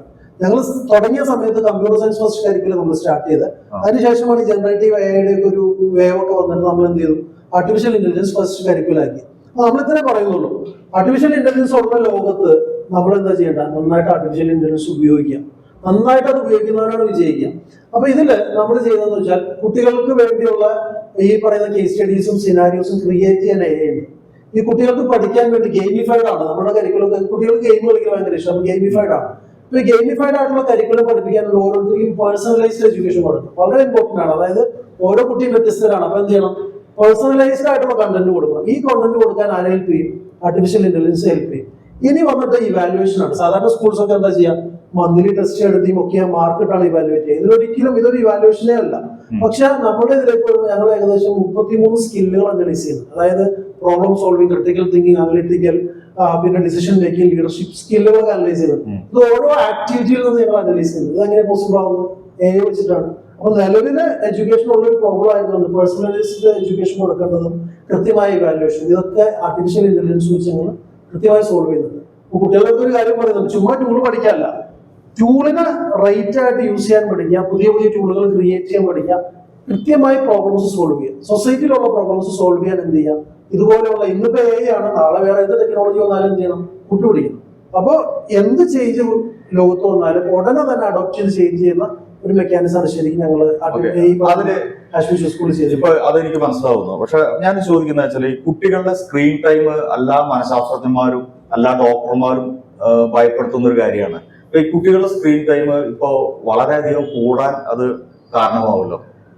ഇതില് പലപ്പോഴും നമ്മളുടെ ഒരു ആശങ്കയാണ് പലതും. ഒരു ഉദാഹരണം പറഞ്ഞാൽ ADHD. ഇപ്പൊ ഭയങ്കരമായിട്ട് പാരന്റ്സിന് ഭയങ്കര ആൻസൈറ്റി ആണ്. ADHD ഉള്ള കുട്ടികൾ, എന്റെ കുട്ടിക്ക് ADHD ഉണ്ടെന്ന് പറഞ്ഞ് നിങ്ങൾ ചുമ്മാ ഒരു പോസ്റ്റ് ഫേസ്ബുക്കിൽ ഇട്ടോ, ഇന്ന ലക്ഷണങ്ങളുള്ള കുട്ടികളുണ്ടെങ്കിൽ ബന്ധപ്പെടാൻ പറഞ്ഞാൽ താഴെ ഇങ്ങനെ ഒരുപാട് കമന്റുകൾ വരും, ഒരുപാട് പേര്. ആക്ച്വലി അത് ADHD അല്ല. ബേസിക്കലി ഒരു ചേഞ്ച് ഇത് കുട്ടികളിൽ മാത്രമല്ല എല്ലാവർക്കും വന്നിട്ടുണ്ട്. സൊസൈറ്റിയുടെ ടോട്ടൽ ചേഞ്ച് ആണ്. അത് അവർ ലേൺ ചെയ്യുന്ന മോഡൽ മാറിയിട്ടുണ്ട്. പിന്നെ പെട്ടെന്ന് ഇൻഫർമേഷൻ ഗ്രാസ്പ് ചെയ്യാൻ പറ്റുന്ന മോഡലിലേക്ക് മാറിയിട്ടുണ്ട്. ഗെയിം കളിക്കുക എന്ന് പറയുന്ന കുറെ സിനാരിയോസ് വന്നിട്ടുണ്ട്. അപ്പൊ ഇതില് സ്ക്രീൻ ടൈം എന്ന് പറയുന്നത് നമ്മൾ ഒരു 9 മണി വരെ 3 മണി വരെ സ്ക്രീൻ ടൈം, അതിന്റെ ഇടയ്ക്ക് ആക്ച്വൽ ബ്രേക്കുകൾ കൊടുക്കുന്നുണ്ട്. പിന്നെ ഈ പറയുന്ന പോലെയുള്ള ആക്ടിവിറ്റികളും കാര്യങ്ങളൊക്കെ ഉണ്ട്. പക്ഷെ അതൊരു ഓവർ സ്ക്രീൻ ടൈം ആയിട്ട് ഫീൽ ചെയ്യുന്നില്ല. കാരണം അതിന്റെ ഇടയിൽ കൃത്യമായ രീതിയിൽ എന്ത് ചെയ്യുന്നുണ്ട്, ഇവര് സ്ക്രീനിൽ നിന്ന് മാറിയിട്ടുള്ള ആക്ടിവിറ്റികളൊക്കെ. അപ്പൊ ഒരിക്കലും പിന്നീട് ഞങ്ങൾ പറയുന്നുണ്ട്, അതായത് സ്കൂൾ ടൈമിന് ശേഷം എന്ത് ചെയ്യണ്ട, കുട്ടികൾക്ക് വീണ്ടും സ്ക്രീൻ കൊടുക്കണ്ട. അപ്പൊ ഞാൻ ആദ്യം പറഞ്ഞില്ല, അതായത് കുട്ടികളുമായിട്ട് ബന്ധം പാരന്റ്സ് കൃത്യമായിട്ട് ഇൻവോൾവ് ചെയ്യുകയാണെങ്കിൽ കുട്ടികൾ സ്ക്രീനിലേക്ക് പോകില്ല. ഇപ്പൊ എന്റെ കുട്ടികളുടെ ഉദാഹരണം എടുത്താൽ അവർക്ക് വേണ്ടത് ഞാൻ കളിക്കാൻ കൂടെ വേണം, അല്ലെങ്കിൽ ഞാൻ കഥ പറഞ്ഞു കൊടുക്കണം. അത് ഫസ്റ്റ് ഡിമാൻഡ് അതാ. ഇത് ഞാൻ ഡിലേ ചെയ്യുമ്പോഴാണ് എന്ത് ഈ കുട്ടി സ്ക്രീനിലേക്ക് പോകുക. അപ്പൊ ഒരിക്കലും ഒരു ഓവർ സ്ക്രീൻ ടൈം ആവുന്നില്ല. നിങ്ങൾ കമ്പാരിറ്റീവ്ലി ബാക്കിയുള്ള സ്കൂളിൽ പോകുന്ന കുട്ടികളെ വെച്ച് നോക്കിക്കഴിഞ്ഞാൽ ഒരു സ്കൂളിന് ശേഷം തിരിച്ചു വന്ന് യൂസ് ചെയ്യുന്ന സ്ക്രീനിന്റെ ആ ഒരു പ്രോബ്ലം പോലും നമ്മുടെ ഇത് ചെയ്യുന്നില്ല. ഞങ്ങൾ കൃത്യമായ അവയർനെസ് കൊടുക്കുന്നുണ്ട് കുട്ടികൾ. ഓക്കെ, അപ്പൊ ഇതിനിടയിൽ ചെറിയൊരു ഒരു ഡോക്ടർ പറഞ്ഞൊരു കഥയും കൂടി പറയാം. ആ ഡോക്ടർക്ക് ഇപ്പൊ പണ്ട് 10 പേഷ്യന്റിനെ എടുത്തിരുന്നുള്ളൂ ടോക്കൺ വെച്ചിട്ട്. ഇപ്പൊ അവിടെ 10-30 പേരെ കണ്ടപ്പോ ഞാൻ ചോദിച്ചത് എന്താ ഡോക്ടറെ കുഴപ്പം? അല്ല, അത് ഈ ആരോഗ്യമാസിക വരുന്ന ആദ്യത്തെ ആഴ്ചകളിൽ ആൾക്കാർ ഇങ്ങനെ കുറെ പേര് വരും, കാരണം അതല്ലേ ഇതല്ലേ എന്നൊക്കെ ചോദിച്ചിട്ട്. എന്നിട്ട് മുട്ട് പറയാം, ഇപ്പൊ ഈ കാലത്ത് എണീറ്റ ഛർദി, ചില പ്രത്യേക അച്ചാറിനോട് മാങ്ങയോടൊക്കെ ഒരു തോന്നൽ, ഇഷ്ടം തോന്നൽ, മറ്റേ ഗർഭമാണെന്ന് വെച്ച് പുരുഷന്മാർ വരെ വരുന്ന ഒരു അവസ്ഥയായിട്ടുണ്ട് ഇപ്പോ. അപ്പൊ ഇത് വായിക്കുമ്പോ ആൾക്കാർക്ക് ഇത് എന്റെ അസുഖമല്ലേ എന്ന് ചോദിക്കുന്ന പോലെയുള്ള അത് ഈ ADHD-യിലേക്ക് അതിന് ഒരുപാട് പേര് സത്യം പറഞ്ഞ കുട്ടികളുടെ ചെറിയ എന്താ പറയാ ക്യാരക്ടറിന്റെ വ്യത്യാസങ്ങൾ, അതൊക്കെ പലതരത്തിൽ അങ്ങനെ ഒരു സംശയത്തിലേക്ക് ഞാനും അനുഭവിച്ചിട്ടുണ്ട്, അത്തരം കാര്യങ്ങൾ അനുഭവിച്ചിട്ടുണ്ട്. ഇനി നമുക്ക് ടിഞ്ചുലേക്ക് പോവാം. ടിഞ്ചു ഒരു മുഴം മുന്നേ എറിഞ്ഞിരിക്കുകയാണ് ഇപ്പോ. കാരണം ഒരു ആപ്പില് AI ഇന്റഗ്രേറ്റ് ചെയ്ത്, പണ്ട് നമ്മൾ ഈ ലെവൽ 1 AI കണ്ടിട്ടുണ്ട്. ഇപ്പൊ സിരിയനോട് ചോദിക്കുന്നു അല്ലെ, അതൊക്കെ ഒരു ലെവൽ 1 AI ആയിട്ടല്ല നമ്മൾ കൺസിഡർ ചെയ്യുന്നത്. മെഷീൻ ലേണിംഗിന്റെ ആദ്യ രൂപമായിട്ടാണ് കാണുന്നത്. അപ്പൊ ഇദ്ദേഹം അതിനെ കുറച്ചും കൂടി അല്ല, അത്യാധുനിക AI ഉപയോഗിച്ച് ഇതെല്ലാം ലെവൽ 1-ലും നിൽക്കാതെ മുമ്പ് ചാടിക്കയറി വന്നിരിക്കുകയാണ്. അപ്പൊ അതിനൊരു അദ്ദേഹത്തിൻ്റെതായിട്ടുള്ള ഒരു കാഴ്ചപ്പാടുണ്ട്. എന്തുകൊണ്ട് AI ഈ OS ആപ്പിലേക്ക് ഇന്റഗ്രേറ്റ് ചെയ്ത്? ഫസ്റ്റ് ഇത് ലെവൽ 1 ലെവൽ 1 ആയിട്ടുണ്ടോ എനിക്ക് സംശയമാണ്. അത് അങ്ങനെ തോന്നിയിട്ടില്ല. OS ആപ്പ് OS എയിലേക്ക് ഇന്റഗ്രേറ്റ് ചെയ്ത് നമ്മളെ കുറെ കൺസേൺസ് നമുക്ക് കസ്റ്റമേഴ്സിൽ നിന്ന് കിട്ടി. നമ്മളെപ്പോഴും അപ്ഡേറ്റ് ചെയ്തുകൊണ്ടിരിക്കുകയാണെന്നുള്ളതല്ല അവരായിട്ട് കമ്മ്യൂണിക്കേറ്റ് ചെയ്യണതിൽ. അപ്പോൾ ഫസ്റ്റ് കേസ് എന്താ വെച്ചാൽ ആപ്പിനെ ഇപ്പോൾ ആളുകൾക്ക് പേടിയാണ്. ആപ്പ് രഹസ്യങ്ങൾ കൊണ്ടുപോകുന്നു, അത് കൊണ്ടുപോകുന്നു, എടുക്കണവരുണ്ടാവും. അങ്ങനെ പല പ്ലാറ്റ്ഫോംസൊക്കെ ഉണ്ടില്ല, അതൊന്നും പറയാൻ പറ്റില്ല. അപ്പോൾ ട്രാക്ക് ചെയ്യപ്പെടുന്നു ഇങ്ങനെയുള്ളത്. അപ്പോൾ പിന്നെ നമ്മുടെ മൊബൈലിൽ ഇപ്പോൾ കണ്ടാവുന്ന ആപ്ലിക്കേഷൻസിൻ്റെ എണ്ണവും വളരെ തിരക്കുള്ള ആളുകളുടെ ബിസി ലൈഫിലൊക്കെ ഒത്തിരി സാധനങ്ങൾ ഉപയോഗിക്കുന്നുണ്ട്. അപ്പോൾ മൊബൈൽ ആപ്പിൻ്റെ എണ്ണം കൂടി, സ്പേസ്, ഇതൊക്കെ ഒരു കൺസേൺ. പിന്നെ നമ്മുടെ ഒരു പ്ലാറ്റ്ഫോം എന്ന് പറയുന്നത് സ്ഥിരമായിട്ട് ആളുകൾ ഉപയോഗിക്കുന്ന ഒരു പ്ലാറ്റ്ഫോം അല്ല. ഇതിപ്പോൾ നമ്മുടെ ഹോസ്പിറ്റലിൻ്റെ കേസ് പറഞ്ഞ പോലെ എന്നും ഹോസ്പിറ്റലിലേക്ക് വരണമെന്ന് ആരും ആഗ്രഹിക്കണം എന്ന് പറഞ്ഞ പോലെ OS എപ്പോഴും ഉപയോഗിക്കുന്നത് ആഗ്രഹിക്കില്ല. കാരണം ഒരു ഇഷ്യൂ വരുമ്പോഴാണ്, അല്ലെങ്കിൽ സൊല്യൂഷനായിട്ടാണ് എപ്പോഴും നമ്മൾ കൊടുക്കുന്നത്. ക്ലീനിങ് ആണെങ്കിലും ബസ് കൺട്രോളിങ് ആണെങ്കിലും അല്ലെങ്കിൽ ഇലക്ട്രിക്കൽ പ്ലംബിങ്, ഇതെല്ലാം സൊല്യൂഷനായിട്ട് പ്രൊവൈഡ് ചെയ്യുന്നത്. സോ റെഗുലർ ഉപയോഗിച്ച് തുടങ്ങിയവർ അവരുടെ പല ആവശ്യങ്ങൾക്കും അല്ലെങ്കിൽ കൊളീഗിനൊക്കെ ഉപയോഗിക്കാൻ വേണ്ടി പറഞ്ഞു. പക്ഷെ അങ്ങനെ അല്ലാത്തൊരു ഇത് ഞാൻ എന്തിനാണ് ഇതിലാണ് കിട്ടുമെന്ന് ടെസ്റ്റ് ചെയ്തിട്ട് ഡൗൺലോഡ് ചെയ്ത പോരെ നമുക്ക് അങ്ങനെയൊക്കെ ചിന്തയുണ്ട്. ഞാൻ അവരെയൊക്കെ കൂടി ഇതിലേക്ക് കൊണ്ടുവരാൻ വേണ്ടിയിട്ടാണ്. അത്തരക്കാരൊക്കെ നമ്മളുമായിട്ട് ഇത് ചെയ്യാനാണ്. ഇപ്പം നമ്മുടെ പ്ലാറ്റ്ഫോമിൽ എന്ന് പറഞ്ഞാൽ ജസ്റ്റ് ബ്രൗസ് ചെയ്താൽ മതി. പിന്നെ ബുക്ക് ചെയ്യുന്ന സമയത്ത് ഒരു കൺസേൺ പലർക്കും, ഇപ്പം നമുക്കൊരു സാധനം പർച്ചേസ് ചെയ്യാനാണെങ്കിൽ നമുക്ക് ആ ഐറ്റത്തെ പറ്റി അറിയാം, നമുക്ക് പർച്ചേസ് ചെയ്താൽ മതി. പക്ഷെ നമ്മുടെ ഒരു സർവീസ് എന്ന് പറഞ്ഞാൽ ഈ കാര്യം അങ്ങനെ ചെയ്യാൻ പറ്റുമോ, അതിന് എത്രയാവും, 1-2 ക്വസ്റ്റ്യൻസ് അവരുടെ ഉള്ളിലുള്ളത് പോലെ തോന്നിയിട്ടുണ്ട്. പക്ഷെ കാരണം പലപ്പോഴും ഒരു ബുക്കിംഗ് കഴിഞ്ഞിട്ട് നമ്മൾ കമ്മ്യൂണിക്കേഷൻ വരാൻ നേരത്ത് അവരെ കമ്മ്യൂണിക്കേറ്റ് ചെയ്യുന്ന കാര്യങ്ങൾ എല്ലാം കൂടിയാണ് ഇതിൽ ഉൾക്കൊള്ളിച്ചിരിക്കുന്നത്. അപ്പോൾ ഒരു ബുക്കിങ്ങിന് മുമ്പ് തന്നെ നമുക്ക് വന്ന് നമ്മൾ ഈ OS AI കയറിയിട്ട് ചോദിക്കാം, എന്തെങ്കിലും ക്വസ്റ്റ്യൻസ് ഉണ്ടെങ്കിൽ ചോദിക്കാം, അല്ലെങ്കിൽ അതിൻ്റെ വില എത്ര, ഏത് സമയത്തിന് കിട്ടും, എപ്പോൾ കിട്ടും, അല്ലെങ്കിൽ എപ്പോൾ സർവീസ് ഡെലിവറി ചെയ്യാൻ പറ്റും, ഇത് എങ്ങനെയാണ് ചെയ്യണതെന്ന് വരെ ചോദിക്കാൻ പറ്റും. പല പല പല ഭാഷകളിൽ ചോദിക്കാം. ഇപ്പോൾ ഇംഗ്ലീഷിൽ മാത്രമല്ല ലോക്കൽ ലാംഗ്വേജിലേക്കും കൂടി ഞങ്ങൾ കൊണ്ടുവരുന്നുണ്ട്. ഇപ്പം അതിനൊരു ചെറിയൊരു എക്സാമ്പിൾ, ഇപ്പം ഈ നിങ്ങളുടെ ടൈറ്റിൽ ഇതായിട്ടൊരു ബന്ധമുള്ള ഒരു കാര്യമാണ്. കഴിഞ്ഞ ദിവസം ഒരാൾ ഉപയോഗിക്കുന്ന സമയത്ത് വാഷിംഗ് മെഷീനിൽ വെള്ളം കുറച്ചാണ് വരുന്നത്. അപ്പോൾ വാഷിംഗ് മെഷീനിലേക്ക് വെള്ളം കുറച്ച് തന്നെ സർവീസ് ബുക്ക് ചെയ്യുന്നതിൻ്റെ ഭാഗമായിട്ടാണ് ഇതിനോടൊന്ന് ചോദിക്കാം, എങ്ങനെയത് എന്നുള്ള രീതിയിൽ ചോദിക്കാമെന്ന് പറഞ്ഞ് ഒരു ക്വസ്റ്റ്യൻ. അപ്പോൾ അതിന് ആൻസറായിട്ട് വന്നത് 2 കാര്യം. ഒന്ന്, അതിലേക്ക് വന്നിരിക്കുന്ന പൈപ്പ് അല്ലെങ്കിൽ നിങ്ങൾ കണക്ട് ചെയ്തിരിക്കുന്നത് ഓപ്പൺ ആണോ എന്ന് ചെക്ക് ചെയ്യാൻ പറഞ്ഞു. പിന്നെ രണ്ടാമത്തെ ഓപ്ഷൻ വന്നിരിക്കുന്നത് ഇതിൻ്റെ ഉള്ളൊരു ഇൻലെറ്റ് ഓപ്ഷനിൽ ഒരു ഫിൽറ്റർ വരുന്നുണ്ട്. ഈ ഫിൽറ്ററിൽ എപ്പോഴും അഴുക്കുവന്നടി. അപ്പോൾ നിങ്ങൾ അതൊന്ന് തുറന്ന് ക്ലീൻ ചെയ്യാൻ നോക്കാം പറഞ്ഞ്. അപ്പോൾ അത് അഴിച്ചു നോക്കിയപ്പോൾ അതിന് കുറച്ചഴുക്കായിരുന്നു. അത് ക്ലീൻ ചെയ്ത് ഇട്ട് കഴിഞ്ഞിട്ട് അപ്പോൾ അതിനുശേഷം ഞങ്ങളായിട്ട് കമ്മ്യൂണിക്കേറ്റ് ചെയ്ത് അവർ പറയാറ്, നിങ്ങളുടെ ഒരു 250 അല്ലെങ്കിൽ 300 സർവീസ് നിങ്ങൾക്ക് നഷ്ടപ്പെട്ടു. പക്ഷെ അത് നമുക്ക് നഷ്ടപ്പെട്ടു എന്നുള്ളതല്ല, അവിടെ നമുക്ക് ഭയങ്കര സന്തോഷമാണ് ഉണ്ടായത്. കാരണം ആ സർവീസ്, അത്തരം സർവീസുകൾ ഇപ്പൊ AC-യുടെ ഒരു സെക്കൻഡ്, അത് പ്രേക്ഷകർക്ക് മനസ്സിലായോ എന്ന് എനിക്ക് ഉറപ്പില്ല. അതായത് ശരിക്കും ആ സർവീസ് അവർക്ക് വേണ്ടി വന്നില്ല. കാരണം ഈ AI തന്നെ മറുപടി പറഞ്ഞു ഇതൊന്നും നോക്കി നോക്കാൻ ഇല്ലറ്റ് വാൾവില് നമ്മൾ അവരോട് പറയണ്ടത്, നിങ്ങൾക്ക് പറ്റാത്ത പരിപാടി ഉണ്ടെങ്കിൽ ചെയ്യണ്ട, ഇനി കാരണം ആ വാൽവൊക്കെ തുറന്ന് വീട്ടിൽ വെള്ളാക്കണം, അത് നമ്മൾ ശ്രദ്ധിക്കുക. അല്ലാതെ ജസ്റ്റ് നോക്കാവുന്ന ഫിൽറ്റർ കയറ്റിയിടാവുന്നുള്ളൂ. ഒരു പ്രാവശ്യം ചെയ്താൽ പിന്നീട് അത് ചെയ്യാവുന്ന കാര്യം. ഉദാഹരണത്തിന് ഇപ്പൊ ചിലപ്പോ AC നിന്ന് കിടന്നു പറഞ്ഞ് വിളിക്കുമ്പോഴായിരിക്കും അവിടെ നിന്ന് സ്വിച്ച് ട്രിപ്പ് ആയിരിക്കും. ഇത്തരത്തിലുള്ള അപ്പൊ ഇങ്ങനെയുള്ള പല സർവീസും നമ്മൾ ആയിട്ട് കമ്മ്യൂണിക്കേറ്റ് ചെയ്യാതെ തന്നെ അവർക്ക് ചോദ്യോത്തര രൂപത്തിൽ ചെയ്യാൻ സാധിക്കും. പിന്നെ നമ്മളുമായിട്ട് കമ്മ്യൂണിക്കേറ്റ് ചെയ്യേണ്ട ഒരു പാർട്ട് ഒഴിവാകും. പിന്നെ ഇതിന് മറ്റൊരു പാർട്ട് കൂടി നമ്മളതിൽ കൊണ്ടുവരുന്നത് വെച്ചാൽ ടെക്നീഷ്യൻസിനെ സപ്പോർട്ട് ചെയ്യാനും കൂടിയായിട്ട് നമ്മൾ ഇതിന്റെ, അപ്പം അത് ജോലി പോവുക മാത്രമല്ല വളരെ പെർഫെക്റ്റ് ആയിട്ട് ചെയ്യാനുള്ള പാർട്ട് കൂടി നമ്മൾ ഹാൻഡിൽ ചെയ്യാൻ ഉദ്ദേശിക്കുന്നത്. ഇതിന് ബാക്ക് എൻഡിൽ നിങ്ങൾ എന്തെങ്കിലും തരത്തിലുള്ള ഇന്റഗ്രേഷൻ ചെയ്തിട്ടുണ്ടോ? ഉണ്ട്. അത് ഇപ്പോ CRM-ലോ അങ്ങനെ സിമോക്സ് ഒക്കെ ആയിട്ട് കണക്ട് ചെയ്തിട്ടാണ് ടെക്നോളജി സപ്പോർട്ടൊക്കെ ഞങ്ങൾ ഇവിടെ നിന്നും ഒക്കെ ആയിട്ടാണ് നമ്മൾ എടുത്തിരിക്കുന്നത്. അപ്പൊ നിലവിൽ നമ്മൾ ചാറ്റ് ചെയ്താൽ മാത്രമാണ് മറുപടി കിട്ടുള്ളത്. വീഡിയോയിലേക്ക് ഇല്ല, ആ വീഡിയോയിലേക്ക് വരും. ജമിനിയിലൊക്കെ നമ്മൾ കാണുന്ന പോലെയുള്ള ഒരു ഇതിലേക്കൊക്കെ വരാം. അതിന്റെ ഡിറ്റക്ഷനും ഐഡന്റിഫിക്കേഷനും ഒക്കെ കുറച്ചും കൂടി ഡിഫിക്കൽട്ട് ആയിട്ടുള്ള പാർട്ടാണ്. അതിലേക്ക് നമ്മൾ തന്നെ ചെയ്തെടുക്കുമ്പോൾ, അല്ലാതെ നമ്മൾ ഉപയോഗിക്കുമ്പോൾ ഭയങ്കര കോസ്റ്റാണ്. നമ്മള് തേർഡ് പാർട്ടി ഇന്റഗ്രേഷൻ കൊണ്ടുവരിക, അതൊക്കെ നമ്മൾ പരമാവധി ഒഴിവാക്കുക എന്നുള്ളതാണ് നമ്മൾ എപ്പോഴും ചെയ്തിരിക്കുന്നത്. അപ്പോൾ ഇതില് മറ്റൊരു കാര്യം എന്ന് പറഞ്ഞാൽ OS സത്യത്തിൽ കൊച്ചി, ബാംഗ്ലൂർ, ചിക്കാഗോ ഓപ്പൺ ചെയ്തിട്ടുള്ള ട്രിവാൻഡ്രം, ഇത്ര സ്ഥലത്താണ്. അപ്പൊ ഇനി നെക്സ്റ്റ് ലെവലിലേക്ക് പോവാണ് AI ആയിട്ട് ചേർന്നിട്ട്. അതെ, നെക്സ്റ്റ് വലിയൊരു ഇവരുടെ ഇതിൻ്റെ ഉള്ളിലെ AIയുടെ ആ സർവീസ് പ്രൊവൈഡർ ഒരു കാര്യം പറഞ്ഞു കഴിഞ്ഞാൽ ശരിക്കും പറഞ്ഞാൽ ഈ ഫ്രണ്ട് എൻഡിൽ മാത്രമല്ല ഹെൽപ്പ് ചെയ്യുന്നത്, ബാക്ക് എൻഡിൽ ഇപ്പോൾ ഒരു സർവീസ് പ്രൊവൈഡർ ഒരു അവർക്കും, കാരണം ഈ സർവീസ് ചെയ്യാൻ പോകുന്നവർക്കും അവർ നോർമലി കൺവെൻഷൻ ഇതിൽ ജസ്റ്റ് പോയിട്ട് എന്തെങ്കിലുമൊക്കെ പണി ചെയ്തിട്ട് വരുന്ന, ഓൾറെഡി ഇവർ ഒരുപാട് ട്രെയിനിങ് കൊടുക്കുന്നുണ്ട് അതിനല്ല. പക്ഷെ ബിയോണ്ട് ദാറ്റ് ആക്ച്വലി അയാൾ അതെടുത്ത് നോക്കിക്കഴിഞ്ഞാൽ അയാൾക്ക് ഇത്രയും കാര്യങ്ങൾ ചെയ്ത് നോക്കണം, ഒരു ചെക്ക് ലിസ്റ്റ് ഉണ്ട്. എനിക്ക് ഓരോരോ സെക്ഷൻ കഴിഞ്ഞ് ടിക്ക് ചെയ്ത് പോകുന്ന രീതിയിലുള്ള ഒരു മെക്കാനിസം. അപ്പൊ ശരിക്കും പറഞ്ഞാൽ ഈ നമ്മുടെ അതിന്റെ പേരെനിക്കറിയില്ല, അതായത് 6 സിഗ്മയൊക്കെ പോലത്തെ ഒരു പർട്ടിക്കുലർ സ്റ്റാൻഡേർഡിലാണ് ഈ ഇവരുടെ ഓപ്പറേഷൻസിനെ എല്ലാ സർവീസ് പ്രൊവൈഡേഴ്സും ഈ ഒരു പ്രോബ്ലത്തിനെ അപ്രോച്ച് ചെയ്യുന്നത്. ആ രീതിയിലുള്ള ഒരു സിസ്റ്റത്തിലേക്കാണ് ഇവര്. അല്ല, അത് ശരിക്കും നല്ല കസ്റ്റമർ സാറ്റിസ്ഫാക്ഷൻ ശരിക്കും കൊണ്ടുവരും അല്ലെ? ശരിക്കും ഐഡിയലി ആക്ച്വലി 99% നമുക്ക് സർവീസും കംപ്ലീറ്റ് ചെയ്യാൻ പറ്റിയിട്ടുണ്ട്, ആ സാറ്റിസ്ഫാക്ഷനും കൊടുക്കാൻ പറ്റിയിട്ടുണ്ട്. റിയലിസ്റ്റിക് ആയിട്ട് നമ്മൾ പറഞ്ഞു. അതൊരു വലിയ സംഭവമാണ്. ആർട്ടിഫിഷ്യൽ ഇന്റലിജൻസിന്റെ ഒരു റിയൽ യൂസ് കേസ് ആണ് ശരിക്കും.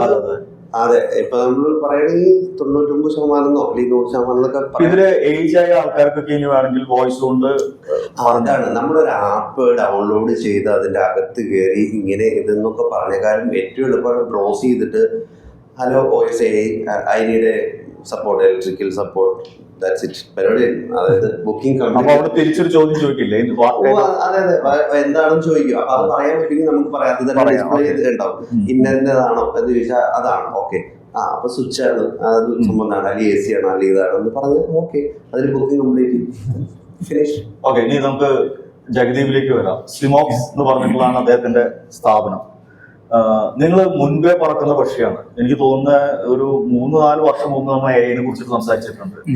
ഒരു ഹോട്ടലിൽ വെച്ചിട്ട് ഇതാക്കുമ്പോ പല കാര്യങ്ങളിലും ഇദ്ദേഹം മുൻപേ പറക്കുന്ന പക്ഷിയാണ്. അപ്പോ സാധാരണഗതിയിൽ ഇപ്പൊ എല്ലാ IT പ്രൊഫഷണൽസിനും എനിക്ക് തോന്നുന്നു ഈ പൈത്തോൺ ചെയ്യുന്നവര് അങ്ങനെയുള്ള ആൾക്കാരൊക്കെ ഇപ്പൊ കോളേജുകളിൽ തന്നെ കുട്ടികൾക്ക് ഭയങ്കര ഭയമാണെന്ന് പറഞ്ഞത്. എന്റെ മോൻ BSc കമ്പ്യൂട്ടറാണ് പഠിക്കുന്നത്. അവൻ പറഞ്ഞ ഞാൻ 4 കൊല്ലം കഴിഞ്ഞ് പുറത്തു വരുമ്പോഴേക്കും അപ്പൊ ഇവിടെ ലോകം മാറിയിട്ടുണ്ടാവും, എന്നെ കൊണ്ട് വലിയ ഉപകാരം ഉണ്ടാവില്ല എന്ന് പറഞ്ഞിട്ട് അവനിപ്പോ നമ്മുടെ നാജിദ് സീറോ IT സൊല്യൂഷനിലാവും പോയിട്ട് ട്രെയിനിങ് ആയിട്ട് കാരണം എന്നൊക്കെ പറഞ്ഞിട്ട് ഇപ്പോഴേ അവൻ അതിനുള്ളൊരു ഒരുക്കങ്ങൾ തുടങ്ങുകയാണ്. സത്യത്തിൽ IT പ്രൊഫഷണൽസിനെ ഈ AI എത്രമാത്രം തിരിച്ചടിക്കും? കാരണം നമ്മൾ ഈ ചില സംഭവങ്ങളുണ്ട്, നമ്മൾ ഈ റോബോട്ടിനെ നിർമ്മിച്ചു, കാരണം റോബോട്ട് നമുക്ക് പണിയെന്ന് പറഞ്ഞ് പല പടങ്ങളും നമ്മൾ കണ്ടിട്ടുണ്ട്. ഇതുപോലെ IT-കാരെല്ലാം കൂടി AI ഉണ്ടാക്കി ഈ AI തിരിച്ചു പണിയാണോ? ഇപ്പോൾ നമ്മുടെ സ്റ്റീഫൻ ഹോക്കിൻസ് അല്ലെങ്കിൽ എലോൺ മാസ്ക് ഒക്കെ പറയുന്നത് ശരിക്കും പറഞ്ഞാൽ AI എന്ന് പറയുന്നത് മനുഷ്യരാശി, അത് നമ്മുടെ എലോൺ മാസ്ക് പറയുന്നത് AI ഒരു ആറ്റം ബോംബിനേക്കാളും ഭീകരമാണ്.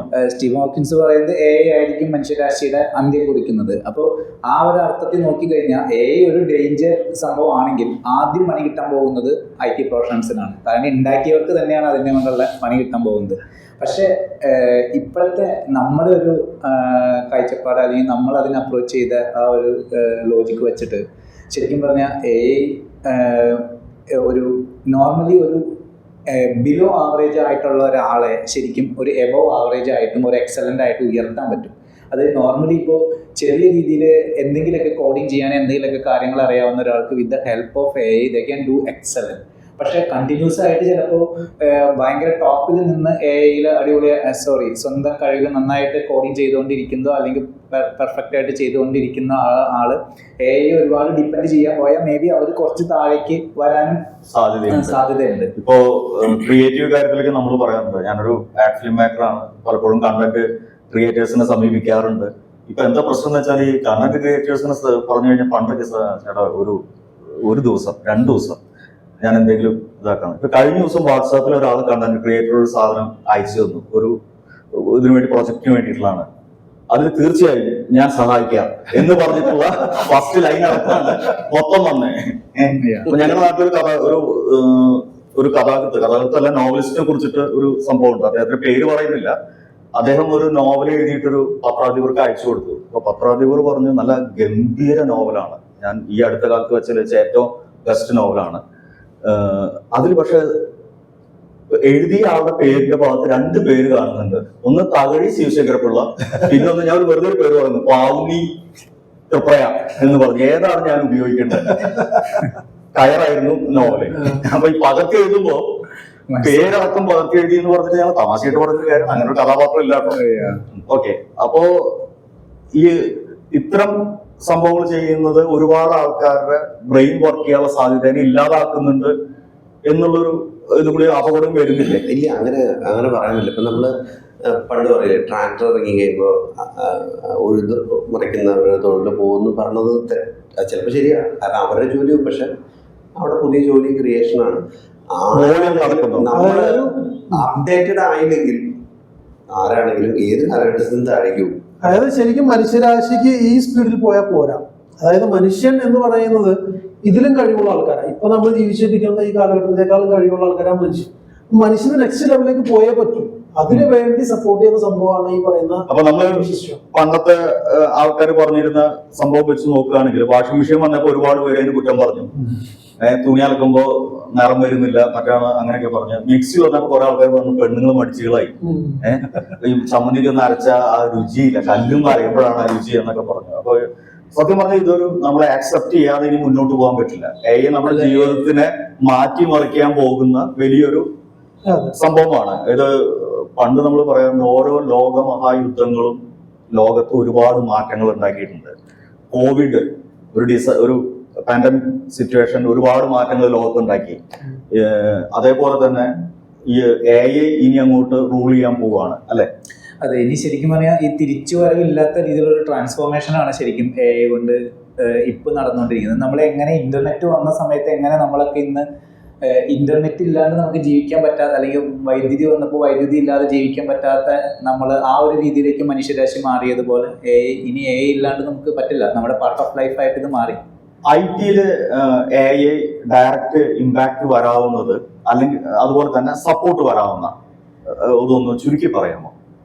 IT-ല് ഇപ്പോൾ ഒരു എൻട്രി ലെവലായിട്ട് വരുന്ന പല സ്ഥലങ്ങളിലും നമുക്ക് AI-യുടെ, അതായത് AI കൊണ്ട് നമുക്ക് കുറേ, എസ്പെഷ്യലി ഒരു കോഡിങ്ങിനെ കുറിച്ച് ഒരു പ്രൊജക്റ്റ് ചെയ്യുന്ന സമയത്ത് നമുക്ക് AI വെച്ചിട്ട് കോഡ് ചെയ്യും. പക്ഷേ ഇപ്പോൾ ഇപ്പോഴത്തെ കറണ്ട് സിറ്റുവേഷൻ എന്ന് വെച്ച് കഴിഞ്ഞാൽ ഇപ്പോൾ ആരും തന്നെ അതൊരു പ്രൊഡക്ഷൻ ലെവലിലേക്കൊക്കെ പോയി വരുന്നുള്ളൂ. കാരണം ഓൾറെഡി ഇപ്പം നമ്മൾ കസ്റ്റമേഴ്സായിട്ട് സൈൻ ചെയ്തിരിക്കുന്ന NDA-ലും കാര്യങ്ങളിലും ഒക്കെ നമ്മൾ AI യൂസ് ചെയ്യുകയോ ചെയ്യില്ലയോ എന്നുള്ള ഒരു കാര്യങ്ങളൊന്നും വന്നിട്ടില്ല. അപ്പോൾ അങ്ങനെയൊക്കെയുള്ള കുറേ സ്റ്റേറ്റ്മെൻറ്റുകൾ അവിടെ ഒരു ക്വസ്റ്റ്യനാണ്. അപ്പോൾ പലപ്പോഴും ചില ക്ലയൻസ് അതിന് സമ്മതിക്കില്ല. എസ്പെഷ്യലി വലിയ എൻ്റർപ്രൈസ് ലെവലിലുള്ള കസ്റ്റമേഴ്സ് ഇപ്പോഴും AI ഒന്ന് വെയിറ്റ് ആൻഡ് വാച്ച് ആയിട്ടാണ് നിൽക്കുന്നത്. അവർ ആ ഒരു AI-യിലേക്ക് ഇറങ്ങിയിട്ടില്ല. ആക്ച്വലി AI-യുടെ ഓപ്പർച്യൂണിറ്റി എന്ന് വെച്ച് കഴിഞ്ഞാൽ അത് തന്നെയാണ്.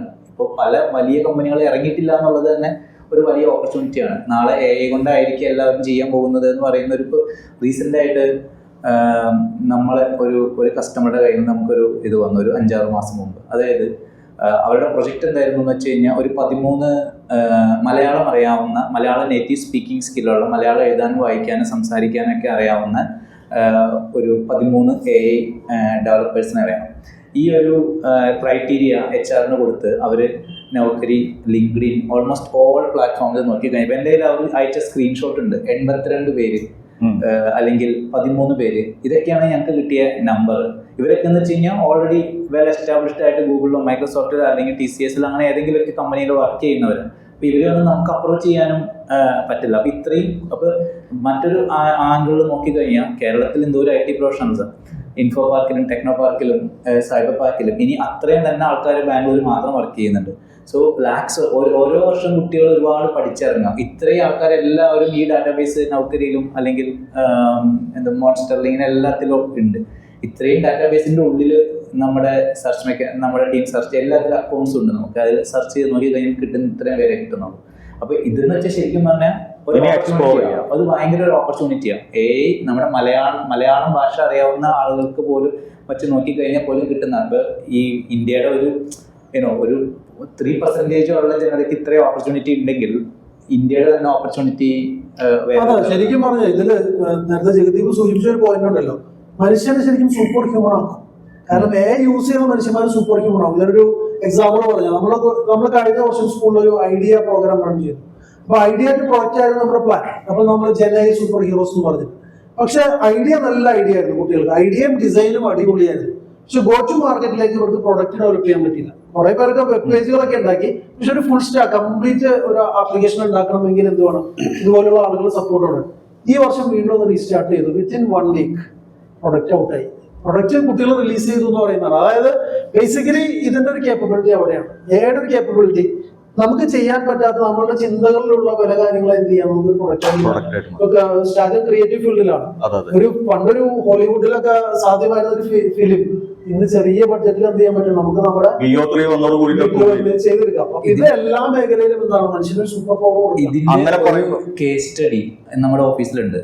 അതായത് ഞങ്ങളുടെ അക്കൗണ്ട്സ് നോക്കുന്ന ഒരു സ്റ്റാഫ് ഉണ്ട്. പുള്ളി തന്നെയാണ് ഇവിടുത്തെ അസറ്റൊക്കെ മാനേജ് ചെയ്യുന്നതും, അല്ലെങ്കിൽ അങ്ങനത്തെ ഏത് ലാപ്ടോപ്പ് ആർക്ക് കൊടുത്ത് ഇങ്ങനെയുള്ള ഇതെല്ലാം എക്സൽ ഷീറ്റിൻ്റെ ഉള്ളിലാണ് മാനേജ് ചെയ്യുന്നത്. അപ്പോൾ കുറേ ഇങ്ങനെ ആയി കഴിയുമ്പോൾ ഇത് മാനേജ് ചെയ്യാനൊക്കെ ഒരു ബുദ്ധിമുട്ട് വരും. അപ്പോൾ ഞങ്ങളൊരു മീറ്റിങ്ങിൽ, ഇന്റേണൽ ഓഫീസിലൊരു മീറ്റിങ്ങിൽ ഞങ്ങൾ ഡിസ്കസ് ചെയ്ത ഒരു കാര്യം എന്ന് വെച്ചാൽ എല്ലാവരും AI വെച്ചിട്ട് എന്തെങ്കിലുമൊക്കെ സ്വന്തമായിട്ട് ചെയ്യണം, അതായത് കേപ്പബിലിറ്റി എല്ലാവരും ഉണ്ടാക്കണം എന്ന് പറഞ്ഞു. അപ്പോൾ ഇദ്ദേഹത്തിന് ഫ്ലട്ടറിൽ കോഡ് എഴുതാൻ അറിയില്ല, ഫ്ലട്ടറിൽ എക്സിക്യൂട്ട് ചെയ്ത് ഔട്ട്പുട്ട് എടുക്കാൻ അറിയില്ല. ഇദ്ദേഹം ജീവിതത്തിൽ ഇന്നേ വരെ കോഡിംഗ് അല്ല പഠിച്ചത്, കൊമേഴ്സ് ലൈനിൽ വന്ന ആളാണ്. പക്ഷെ പുള്ളി AI വെച്ചിട്ട് ഉപയോഗിച്ച് AI വെച്ചിട്ട് എൻഡ് ടു എൻഡ് ഒരു ഫ്ലട്ടർ ആപ്ലിക്കേഷൻ ഈ എന്താ പറയുക മുഴുവനും മാനേജ് ചെയ്യാൻ വേണ്ടിയിട്ട് ചെയ്തു. ഇത് ചെയ്തു എന്ന് മാത്രമല്ല, അതിൻ്റെ ഏറ്റവും നെക്സ്റ്റ് ബ്യൂട്ടി എന്ന് വെച്ചാൽ ഇത് ചെയ്തു ഇവിടെ എൻ്റെ നമ്മുടെ സർക്കിളിൽ നിന്ന് തന്നെ വന്ന മറ്റൊരു ഫ്രണ്ട് ഒരു ദിവസം വന്ന് ഈ സാധനം ഞങ്ങൾ കാണിച്ചിട്ട് പുള്ളി പറഞ്ഞു, എനിക്ക് ഇതിലുള്ള ഒരു ഫീച്ചറും കൂടെ ആഡ് ചെയ്തിട്ട് എനിക്കിത് തരാമോ, എനിക്ക് ഡിജിറ്റൽ അസറ്റും കൂടി ഇതിൽ ആഡ് ചെയ്യണം, എന്നിട്ട് എനിക്കിത് ഞാൻ പൈസ തരാൻ റെഡിയാണ്, എനിക്കിത് ആവശ്യമുണ്ട്. അതായത് ഇപ്പോൾ ഒരു അക്കൗണ്ടന്റിനെ വേണമെങ്കിൽ നമുക്കൊരു പണ്ട് നമ്മൾ പറയില്ല, നിങ്ങൾ തന്നെ സോഫ്റ്റ്വെയർ ഡെവലപ്പർ, നിങ്ങൾ തന്നെ ഡെവലപ്പർ ആക്കി എന്ന് വേണമെങ്കിൽ ഒരു സോഫ്റ്റ്വെയർ മാത്രമല്ല കേട്ടോ. ഇപ്പൊ നേരത്തെ പറഞ്ഞ അക്കൗണ്ടന്റ് ഫീൽഡ് എടുക്കുക, ഫൈനാൻഷ്യൽ ഫീൽഡ് എടുക്കുക. കഴിഞ്ഞ ദിവസം മറ്റേ ക്ലോഡ് എന്ന് പറഞ്ഞൊരു കമ്പനി ഫൈനാൻഷ്യൽ സർവീസസിന് വേണ്ടി മാത്രം ഒരു പുതിയൊരു പ്രൊഡക്റ്റ് ഇറക്കിയിട്ടുണ്ട്, പ്രൊഡക്റ്റ് ഇറക്കിയിട്ടുണ്ട്. അപ്പൊ ഇതിന്റെ ഗുണം എന്താ വെച്ചാൽ കൺവെൻഷണൽ ആയിട്ടുള്ള CA അല്ലെങ്കിൽ നമ്മളുടെ ഫൈനാൻഷ്യൽ കൺസൾട്ടൻസ് ഒക്കെ നമുക്ക് തരുന്ന ആ ഒരു ഇൻസൈറ്റ് ഉണ്ടല്ലോ, പലപ്പോഴും നമുക്ക് ആവശ്യമുള്ള ഇൻസൈറ്റ് ആയിരിക്കില്ല കിട്ടാം. പക്ഷെ ഇന്നൊരു സാധാ ഒരു ബിസിനസ്സുകാരൻ എന്ത് ചെയ്യാം, ഈ പറയുന്ന ഇൻസൈറ്റ്സ് AI യൂസ് ചെയ്തെടുക്കാം. അല്ലെങ്കിൽ വേറെ ഈ പറയുന്ന പോലെ ഫൈനാൻഷ്യൽ നോളജ് വലിയ കാര്യമായിട്ടില്ലാത്ത പലർക്കും എന്ത് ചെയ്യാൻ പറ്റും, ഈ AI വെച്ചിട്ട് ആപ്പുകളും ഡാഷ്ബോർഡുകളും അല്ല അതൊക്കെ നമ്മൾ വന്നിട്ട് AI കൊടുത്തിട്ട് സത്യത്തിൽ കയ്യിൽ കാശ് പോയോ ഇല്ലെന്ന് ചോദിച്ചാൽ നീ കുറച്ചുകൂടി ശ്രദ്ധിക്കാനുണ്ട്, ഈ കളി കളിച്ചാൽ നീ അധികം കാലം പോകില്ല എന്ന് AI ഇങ്ങോട്ട്. പേഴ്സണൽ ബഡ്ജറ്റിംഗിൽ ഈ അടുത്തൊരു സ്ത്രീയെ ഏകദേശം 40 ലക്ഷം രൂപ കടം അവരാ കടം വീട്ടിൽ പറയുന്നത്. ഇതുപോലുള്ള ഒരുപാട് മേഖലയില് നല്ല ക്രിയേറ്റീവ് ആയിട്ടുള്ള ഐഡിയ മതി. ഇനി ഞാനൊരു കാര്യം പറയാം, റൈറ്റേഴ്സ് ബ്ലോക്ക് എന്ന് പറഞ്ഞ സംഭവം ഉണ്ട്. ഇപ്പൊ നമ്മളൊരു കഥ എഴുതുമ്പോഴേക്കും നമ്മളൊരു സംഭവം വന്ന് ആ സിറ്റുവേഷൻ ഞാൻ ട്രൈ ചെയ്ത് നോക്കിയിട്ടുണ്ട്. നേരെ എനിക്ക് ഇട്ട് കൊടുത്തിട്ട് അതെങ്ങനെ ഹാൻഡിൽ ചെയ്യാം ആ ഭാഗം എന്നൊക്കെ പറഞ്ഞപ്പോ ഭയങ്കര ലോജിക്കലി അതോടൊപ്പം സൈക്കോളജിക്കൽ ഇതിലെ ഈ ക്യാരക്ടർ അങ്ങനെ ബിഹേവ് ചെയ്യാൻ സാധ്യതയില്ല. കാരണം അയാളുടെ ബാക്ക്ഗ്രൗണ്ട് ഇങ്ങനെയാണ്. ആ ബാക്ക്ഗ്രൗണ്ട് ഞാനിപ്പോ കാണിച്ചു തരാം. ആ ബാക്ക്ഗ്രൗണ്ടിലുള്ള ഒരു വ്യക്തി ഇങ്ങനെയായിരിക്കും പെരുമാറുക എന്ന് പറഞ്ഞിട്ട് 3 ഓപ്ഷൻസ് തന്നു. അപ്പൊ ഇനി റൈറ്റേഴ്സ് ബ്ലോക്ക് ഇല്ല എന്ന് പറയാവുന്ന രീതിയിൽ ഇപ്പൊ പുതിയൊരു AI script writing tool integrate ചെയ്തിട്ടുണ്ട് ഒരു ഇതില്. അതിൽ നമുക്ക് മുന്നോട്ട് പോകുമ്പോൾ അത് അസ്യൂം ചെയ്ത് തുടങ്ങും, നെക്സ്റ്റ് എന്ത് വേണം, നെക്സ്റ്റ് എന്തിലേക്ക് പോവാം എന്നുള്ള രീതിയിൽ. ഇതെല്ലാം കഴിഞ്ഞു. ഇപ്പോ VO3 എന്ന് പറഞ്ഞ സംഭവം വന്നു. ഇനി ഒരു ഡയറക്ടർ ചിലപ്പോ പ്രോംപ്റ്റർ എന്നായിരിക്കും അറിയപ്പെടുക, ഡയറക്ടർ എന്ന് പറയുന്നതിനേക്കാൾ. കാരണം പ്രോംപ്റ്റിംഗ് ആണ് ഇനി ഒരു സിനിമ തീരുമാനിക്കുന്നത്. ഒരു വീട്ടില് ഒരു റൂമില് ഒക്കെ ഇരുന്ന് ഇനി സിനിമ ഉണ്ടാക്കാം. പണ്ടുണ്ടായിരുന്ന ഇതിന്റെ ഒരു സാങ്കേതിക പ്രശ്നം, ഞാനിത് ഇതിന്റെ ആദ്യ രൂപങ്ങളൊക്കെ നോക്കി സോറൊക്കെ നോക്കിയിരുന്നു. പക്ഷെ എന്താ പ്രശ്നം വെച്ചാല് നമ്മളൊരു ഷോട്ടിന്റെ കണ്ടിന്യൂറ്റി അടുത്ത ഷോട്ട് പോകണം, ക്ലോസപ്പ് പോകണം, അല്ലെങ്കിൽ വേറെ ക്യാമറ ആംഗിൾ പോകണം. അതൊക്കെ ബുദ്ധിമുട്ടായിരുന്നു. ചിലപ്പോൾ ക്യാരക്ടർ മാറും, കമ്മല് മാറും, സ്പെക്സ് മാറും, ഫീച്ചേഴ്സിൽ തന്നെ മാറ്റങ്ങൾ വരാറുണ്ട്. കണ്ടിന്യൂറ്റി ഈ VO2 ഞെട്ടിച്ചു കളഞ്ഞു, VO3 നമ്മൾ വീഴ്ത്തി കളഞ്ഞു. കാരണം വെച്ചാല് ഇത്രമാത്രം കണ്ടിന്യൂറ്റി ക്രോസ് ചെക്ക് ചെയ്ത് കൃത്യമായിട്ട് വോയിസ് മോഡുലേഷൻ, ഇങ്ങനെ എല്ലാ കാര്യങ്ങളിലും ഇതൊരു വല്ലാത്തൊരു രീതിയിലുള്ള മാറ്റമാണ്. ഇത് വളരെ ചെറിയൊരു പടക്കം ഇപ്പൊ തീ കൊളുത്തിയിട്ട് പോകുന്ന എനിക്ക് മനസ്സിലാവും. ഇതിൽ രസകരമായ സംഭവം, ഇവര് ഒരുപാട് ടെസ്റ്റ് ചെയ്തപ്പോൾ പ്രൂഫൺ ആയിട്ടുള്ള കാര്യം മാത്രമാണ് ഇവർ മാർക്കറ്റിലേക്ക് റിലീസ് ചെയ്യുന്നുള്ളൂ. അപ്പൊ ഇതിലും വലിയൊരു മഞ്ഞുമല ഇത് സംഭവിച്ചാൽ ഈ കോഡിങ്ങിന്റെ കേസ് പറയുമ്പോൾ ഇവര് പണ്ടേ ഈ വലിയ കമ്പനികളൊക്കെ പണ്ടേ യൂസ് ചെയ്യുന്നുണ്ട്. ഈ ഗൂഗിളിന്റെ കയ്യിൽ ChatGPT പോലെയുള്ള റിലീസ് ചെയ്യാൻ പറ്റുന്ന ഒരു പ്രൊഡക്റ്റ് 2016 ഉണ്ടായിരുന്നു എന്ന് പറയുന്നത്. 2022 ChatGPT റിലീസ് ചെയ്തത്. അതുവരെ എന്ത് ചെയ്തിട്ടുണ്ട്, അവർ ഇന്റർണലി യൂസ് ചെയ്തിട്ടുണ്ട്. പിന്നെ ബിഗർ കമ്പനീസ് ചെയ്യുന്ന ഒരു പരിപാടിയുണ്ട്, ഒരിക്കൽ ചെയ്ത പണി വീണ്ടും അവർ റിപ്പീറ്റ് ചെയ്യാതിരിക്കുന്ന ഓട്ടോമേഷൻ ഉണ്ട്. അത് AI വെച്ചിട്ടും അല്ലാതെ ഓട്ടോമേഷൻ മോഡൽസ് ചെയ്യുന്നുണ്ട്. അതുകൊണ്ടാണ് അവർക്ക് വലിയ കമ്പനി ആവാൻ പറ്റുന്നത്. നമ്മൾ അതുകൂടി മനസ്സിലാക്കാം. അപ്പൊ ഇവിടെയുള്ള ചെറിയ ചെറിയ ആളുകൾക്ക് എന്ത് ചെയ്യാൻ പറ്റും, ഇനി ബിഗർ പൊട്ടൻഷ്യലിലേക്ക് പോകാൻ പറ്റും. ഒരൊറ്റ കാര്യമുള്ളൂ, ക്രിയേറ്റിവിറ്റി. അതാണ് ശരിക്കും ആശുപത്രി സ്കൂളിൽ ഞങ്ങൾ പറയുന്നത്. അതായത് ക്രിയേറ്റിവിറ്റി നശിക്കാതെ നോക്കുക. ഇനി എന്ത് പഠിപ്പിക്കണമെന്ന് വെച്ചാൽ അധികമൊന്നും പഠിപ്പിക്കേണ്ട കുട്ടികളെ, ആ ക്രിയേറ്റിവിറ്റി നശിപ്പിക്കാതെ അതിനെ നല്ലൊരു പ്രൊഡക്റ്റിലേക്ക് മാറ്റാനും നല്ലൊരു ഐഡിയയിലേക്ക് മാറ്റാനും. ഇതില് ഒരു കാര്യം കൂടി ഞാനൊന്ന് ഇതിലേക്ക് വരാം. അതായത് ഇപ്പൊ ഈ ഒരു അമ്മൂമ്മ പറഞ്ഞൊരു കാര്യമാണ് നമ്മുടെ ഫ്ലാറ്റില്, അത് കുട്ടികളോട് ഇപ്പൊ കഥ പറയാൻ പറ്റുന്നില്ല. എന്നുവെച്ചാൽ കഥയിൽ പല അസ്വാഭാവികതകളുണ്ട്. അതായത് യക്ഷി വരുന്നു, അങ്ങനെ വരുന്നു, ഇങ്ങനെ വരുന്നു, മറ്റേത് ഉറങ്ങാൻ വേണ്ടിയിട്ട് പേടിപ്പിക്കാൻ വേണ്ടിയിട്ട്, ഇതൊക്കെ കുട്ടികൾ പറഞ്ഞാൽ അമ്മൂമ്മ എന്ത് കണ്ടിട്ട് ഈ പറയുന്നത്. ഇത് ഗൂഗിളിനോട് ചോദിച്ചിട്ടുണ്ട്, അവർ അത്യാവശ്യം നല്ലൊരു ജ്ഞാനം ഉണ്ടാക്കി വെച്ചിട്ടുണ്ട്. ഈ കഥകളൊക്കെ പലതും തവളാണ് എന്നുള്ള രീതിയിലേക്ക് AI വന്നോട് കൂടിയിട്ട് കുട്ടികൾ സ്വയം ലേണിംഗ് തുടങ്ങി. അതായത് ഒരു സ്ഥാനത്ത് നിന്ന് ഇൻട്രസ്റ്റിംഗ് ആയി അടുത്തേക്ക് പോവാം.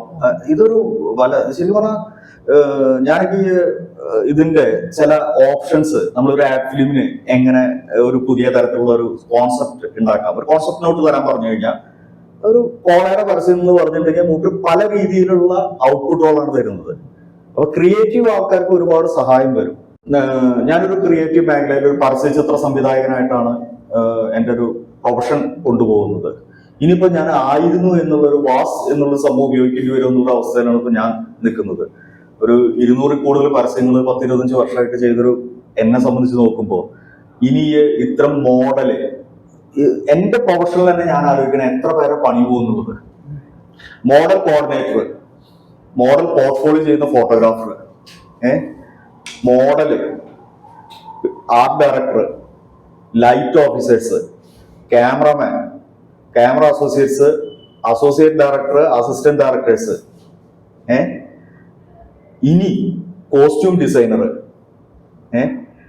ആ കോസ്റ്റ്യൂമിന് ചെലവാക്കിയിരുന്ന പൈസ, ഒരു ഷൂട്ടിന്റെ എത്ര പെർസെന്റേജ് ആയിരിക്കും നമ്മൾ അതിന് ഉപയോഗിക്കുന്നത്, location charges, production controllers, production boys, പ്രൊഡക്ഷനിൽ ഫുഡ് കൊടുക്കുന്ന അങ്ങനെയുള്ള സംഭവം, അതിന് ഡിപ്പെൻഡ് ചെയ്യുന്ന കാറ്ററിംഗ് കമ്പനികൾ തുടങ്ങി അല്ല ആൾക്കാരും. ഒത്തിരി സമയം എടുക്കുന്ന കാര്യങ്ങളാണ് അതൊക്കെ. മുഴുവൻ അല്ല, ഇതിൻ്റെ ഉള്ളില് ജസ്റ്റ് ശരിക്കും ഈ പറഞ്ഞ ഞാൻ പറഞ്ഞ കാര്യങ്ങള് ഞാനിത് പറയാം. അതായത് ഇനിയിപ്പോ ഇതെല്ലാം വന്ന് ഒരു ലാപ്ടോപ്പില്, കാരണം വെച്ചാൽ നമ്മുടെ പണ്ടൊക്കെ ഞാൻ വർക്ക് സ്റ്റേഷൻസ് യൂസ് ചെയ്തിരുന്നു, 3D റെൻഡറിങ്, എഡിറ്റിംഗ് സംഭവത്തിലേക്ക് പറഞ്ഞ. ഇപ്പൊ അതുപോലും നടക്കുന്നത് അവരുടെ ക്ലൗഡിലും സംഭവത്തിലായതുകൊണ്ട് നമുക്കൊരു പ്രോംപ്റ്റിംഗ് ടൂൾ ഉണ്ടെങ്കിൽ നമുക്ക് ചെയ്യാവുന്നതായി. നമ്മളെ ഇതിനുള്ളില് വേറൊരു തിരിച്ച് ചിന്തിച്ചു കഴിഞ്ഞാലേ, മറ്റേ നമ്മുടെ 5C ഒന്ന് തിരിച്ച് ചിന്തിച്ച് നോക്കുന്ന പറയില്ലേ, അതുപോലെ ഇപ്പൊ ഈ പറഞ്ഞ 10-20 ആൾക്കാരില്ലേ, ഇവരുടെ എല്ലാവരുടെ അൾട്ടിമേറ്റ് ഒരു സിനിമയിലേക്ക് വരുമ്പോൾ അവരുടെയൊക്കെ ഏറ്റവും വലിയ ആഗ്രഹം എന്താ, എനിക്കൊരു ഡയറക്ടർ ആവുക എന്നുള്ളതാ. ഇപ്പൊ ഈ 10-20 പേർക്കും ഡയറക്ടർ ആവാം. സ്റ്റാൻഡിന്റെ പണിയാണ് അവിടെ പോകാൻ പോണത്. അതുപോലെ പണ്ട് വരച്ചോണ്ടിരുന്ന ആളുകളുടെ ജോലി ഫ്ലക്സ് പ്രിന്റിങ് വരുമ്പോ പോകുന്നു പറഞ്ഞു. ഇല്ല, ആ വരച്ചോണ്ടിരുന്നവർ ഇപ്പൊ കമ്പ്യൂട്ടറിൽ വരയ്ക്കണം. ആ ഒരു വ്യത്യാസം അവിടെ വന്നിട്ടുള്ളൂ. അപ്പൊ അതുകൊണ്ട് ഈ ഫിലിം ഫീൽഡിൽ വർക്ക് ചെയ്യുന്ന ആളുകൾക്ക് പലരും ഇത് ഇല്ല. പക്ഷെ അതില് ഒരു മാറ്റമുണ്ട്. ഇപ്പൊ ഞാൻ പറഞ്ഞതിൽ ഒരു സെഗ്മെന്റ് പറയാൻ വിട്ടുപോയിട്ടുണ്ട്. Post production, editing, graphics, animation, compositing, colouring, grading. Anyway, Bangalore ഒരു വലിയൊരു സ്ഥാപനം, അനിമേഷൻ, ഞാൻ സ്ഥാപനത്തിന്റെ പേര് പറയുന്നില്ല, അനിമേഷൻ വലിയൊരു സ്ഥാപനമാണ്. ഒരുപാട് ബോളിവുഡ് പ്രൊജക്ടിനൊക്കെ സപ്പോർട്ട് ചെയ്ത് ഒരു ആഴ്ചത്തെ നോട്ടീസിലോ മറ്റാണ് എംപ്ലോയീസിന് മുഴുവൻ മാറ്റി ക്ലോസ് ചെയ്തു. നമുക്ക് പലർക്കും അറിയാവുന്നതാണ്, ഗൂഗിൾ ചെയ്ത് അറിയാവുന്ന കമ്പനിയാണ്. പക്ഷെ അത് അവിടെ ഒരു പ്രോബ്ലം ഉള്ളത്, ശരിക്കും ഇവര് പലരും ഇപ്പൊ എന്റെ അടുത്ത് ചോദിക്കും എഡ്യൂക്കേഷനിൽ എന്താ ഓപ്പർച്യൂണിറ്റി എന്ന് വെച്ചാൽ വരുമ്പോൾ ഒരുപാട് ഓപ്പർച്യൂണിറ്റി വരാം. അതായത് എഡ്യൂക്കേഷൻ ഇതുവരെ ഉണ്ടായിരുന്ന എഡ്യൂക്കേഷൻ മാറിയിട്ട് വീണ്ടും ബാക്ക് ടു സ്ക്വയർ വൺ എന്ന് പറഞ്ഞൊരു മോഡലിലേക്ക് പോകണം, വീണ്ടും തുടങ്ങണം. ഈ തുടങ്ങാൻ എന്ത് വേണം? ഒരുപാട് റിസോഴ്സ് വേണം. പക്ഷെ പുതിയ രീതിയിൽ ചിന്തിക്കുന്ന റിസോഴ്സ് ആയിരിക്കണം. സെയിം തന്നെയാണ് ഈ ക്രിയേറ്റീവ് മേഖലയിൽ അവിടെ അതായത് ഈ മേഖലയിൽ ഒരുപാട് ഇനി എല്ലാ കോണ്ടന്റും എന്ത് ചെയ്യണം, വീഡിയോ ഈ പറയുന്ന മോഡലിലേക്ക് മാറണം. ഇവിടെ മലയാളം അറിയാവുന്ന ആളെ കിട്ടിയില്ല എന്നുള്ളത് ഈ സെയിം കാര്യം ഇതേപോലുള്ള കമ്പനികളും അന്വേഷിക്കും. അപ്പൊ അവരെ ചെയ്തുകൊണ്ടിരുന്ന എഡിറ്റിംഗിൽ അല്ലെങ്കിൽ അങ്ങനെ ഗ്രാഫിക് ഡിസൈനിങ്ങിൽ അത്ര നോളജ് ഉള്ളവര് പ്ലസ് കൂടി ആയി കഴിഞ്ഞാൽ അവരൊരു ഇപ്പോ പുതിയ ഡാവിഞ്ചി റിസോൾവ് എന്ന് പറഞ്ഞ ടൂളൊക്കെ, അതായത് എഡിറ്റിംഗ്, സൗണ്ട്, ഫൈനലൈസേഷൻ, ഗ്രേഡിംഗ് ഒക്കെ ഉള്ള അതിലേക്ക് ഇപ്പൊ പല AI ടൂൾസ് ഇന്റഗ്രേറ്റ് ചെയ്ത് തുടങ്ങി.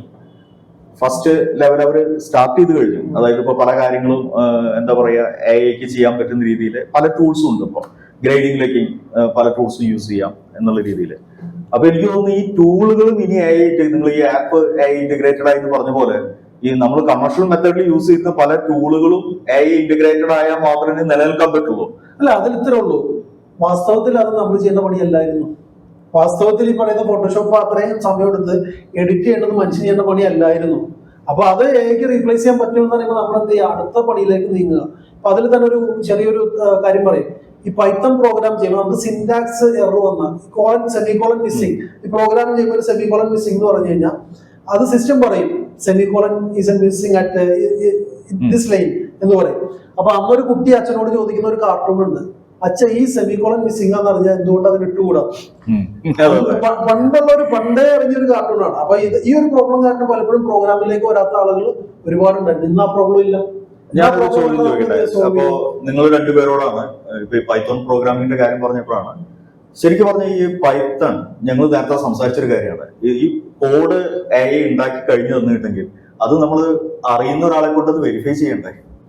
ശരിക്കും പറഞ്ഞാൽ ഇപ്പോ നമ്മൾ ഈ സർക്കിളിൽ നോക്കിക്കഴിഞ്ഞു കഴിഞ്ഞാൽ ഇനി വരുന്ന കാലഘട്ടത്തിൽ മേ ബി ഇന്നത്തെ ഈ ഒരു ട്രാൻസ്ഫോർമേഷൻ പീരീഡിൽ ഉറപ്പായിട്ട് ഇപ്പോൾ നമ്മൾ എഴുതുന്ന കോഡുകൾ നമ്മൾ മേ ബി സീനിയേഴ്സ് വെരിഫൈ ചെയ്യും, അങ്ങനെ ആ ഒരു നോർമൽ ആ ഒരു രീതിയിലേക്ക് നമുക്ക് പോകാം. പക്ഷെ ഒരു ലെവലും കൂടെ AI കുറച്ചും കൂടെ മേ ബി മെച്ചുവേർഡ് ആയി കഴിഞ്ഞാൽ അടുത്ത ഗ്രേഡിലേക്ക് AI വന്നു കഴിഞ്ഞാൽ എഴുതുന്ന കോഡോ അതിനെക്കുറിച്ചോ ഒന്നും നമ്മൾ അറിയേണ്ട ആവശ്യമില്ല. അത് ഓൾറെഡി, കാരണം ഈ പണ്ട് ഈ AIയുടെ അല്ലെങ്കിൽ നമ്മുടെ നോർമൽ പ്രോഗ്രാമിങ്ങിൻ്റെ അടിയിലും സീറോസ് ആൻഡ് 1 കിടന്നിട്ട് അങ്ങോട്ടും ഇങ്ങോട്ടും കിടന്നിട്ടുള്ള ഒരു ബൂലിയൻ ആൽജിബ്ര, എന്താ പറയുക, ബൂലിയൻ കമ്മ്യൂണിക്കേഷൻ ആണല്ലോ അവിടെ നടക്കുന്നത്. അതിനെക്കുറിച്ചൊന്നും നമ്മൾ വറി ചെയ്യുന്നില്ല. അപ്പോൾ ഈ AI എന്താണ് ചെയ്യുന്നത്, അത് എന്ത് കോഡാണ് ചെയ്യുന്നത് എന്നുള്ളതിനെ കുറിച്ച് അത്ര വലിയ രീതിയിലൊന്നും നമ്മൾ വറി ചെയ്യേണ്ടാത്ത രീതിയിലേക്ക് ആയിരിക്കും AI.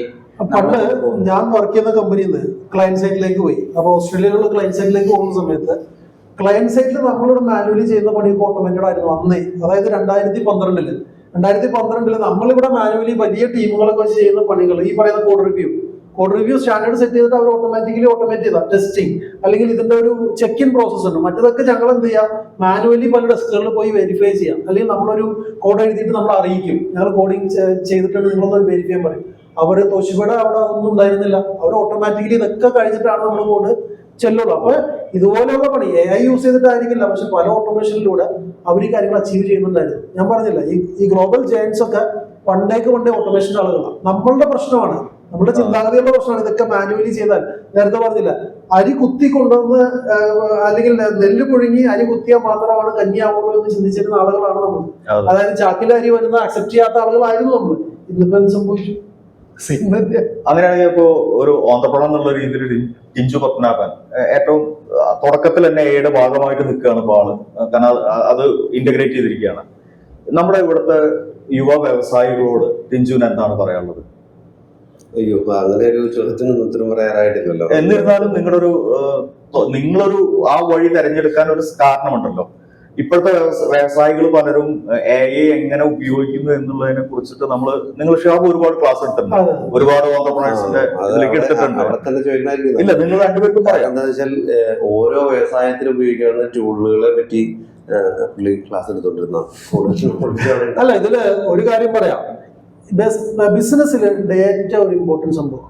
പക്ഷെ എല്ലാവരും പ്രശ്നം ഈ ഡേറ്റ എങ്ങനെ അനലൈസ് ചെയ്യുന്നു, ഈ അനലൈസ് ചെയ്ത ഡാറ്റ വെച്ച് എങ്ങനെ ആക്ഷൻ എടുക്കും എന്നുള്ളതായിരുന്നു എല്ലാവരും പ്രശ്നം.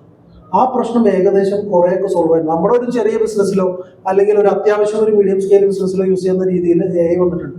ഒരൊറ്റ കാര്യമുള്ളൂ, നിങ്ങളുടെ ബിസിനസ്സിൽ ഡേറ്റ നന്നായിട്ട് കളക്ട് ചെയ്യും.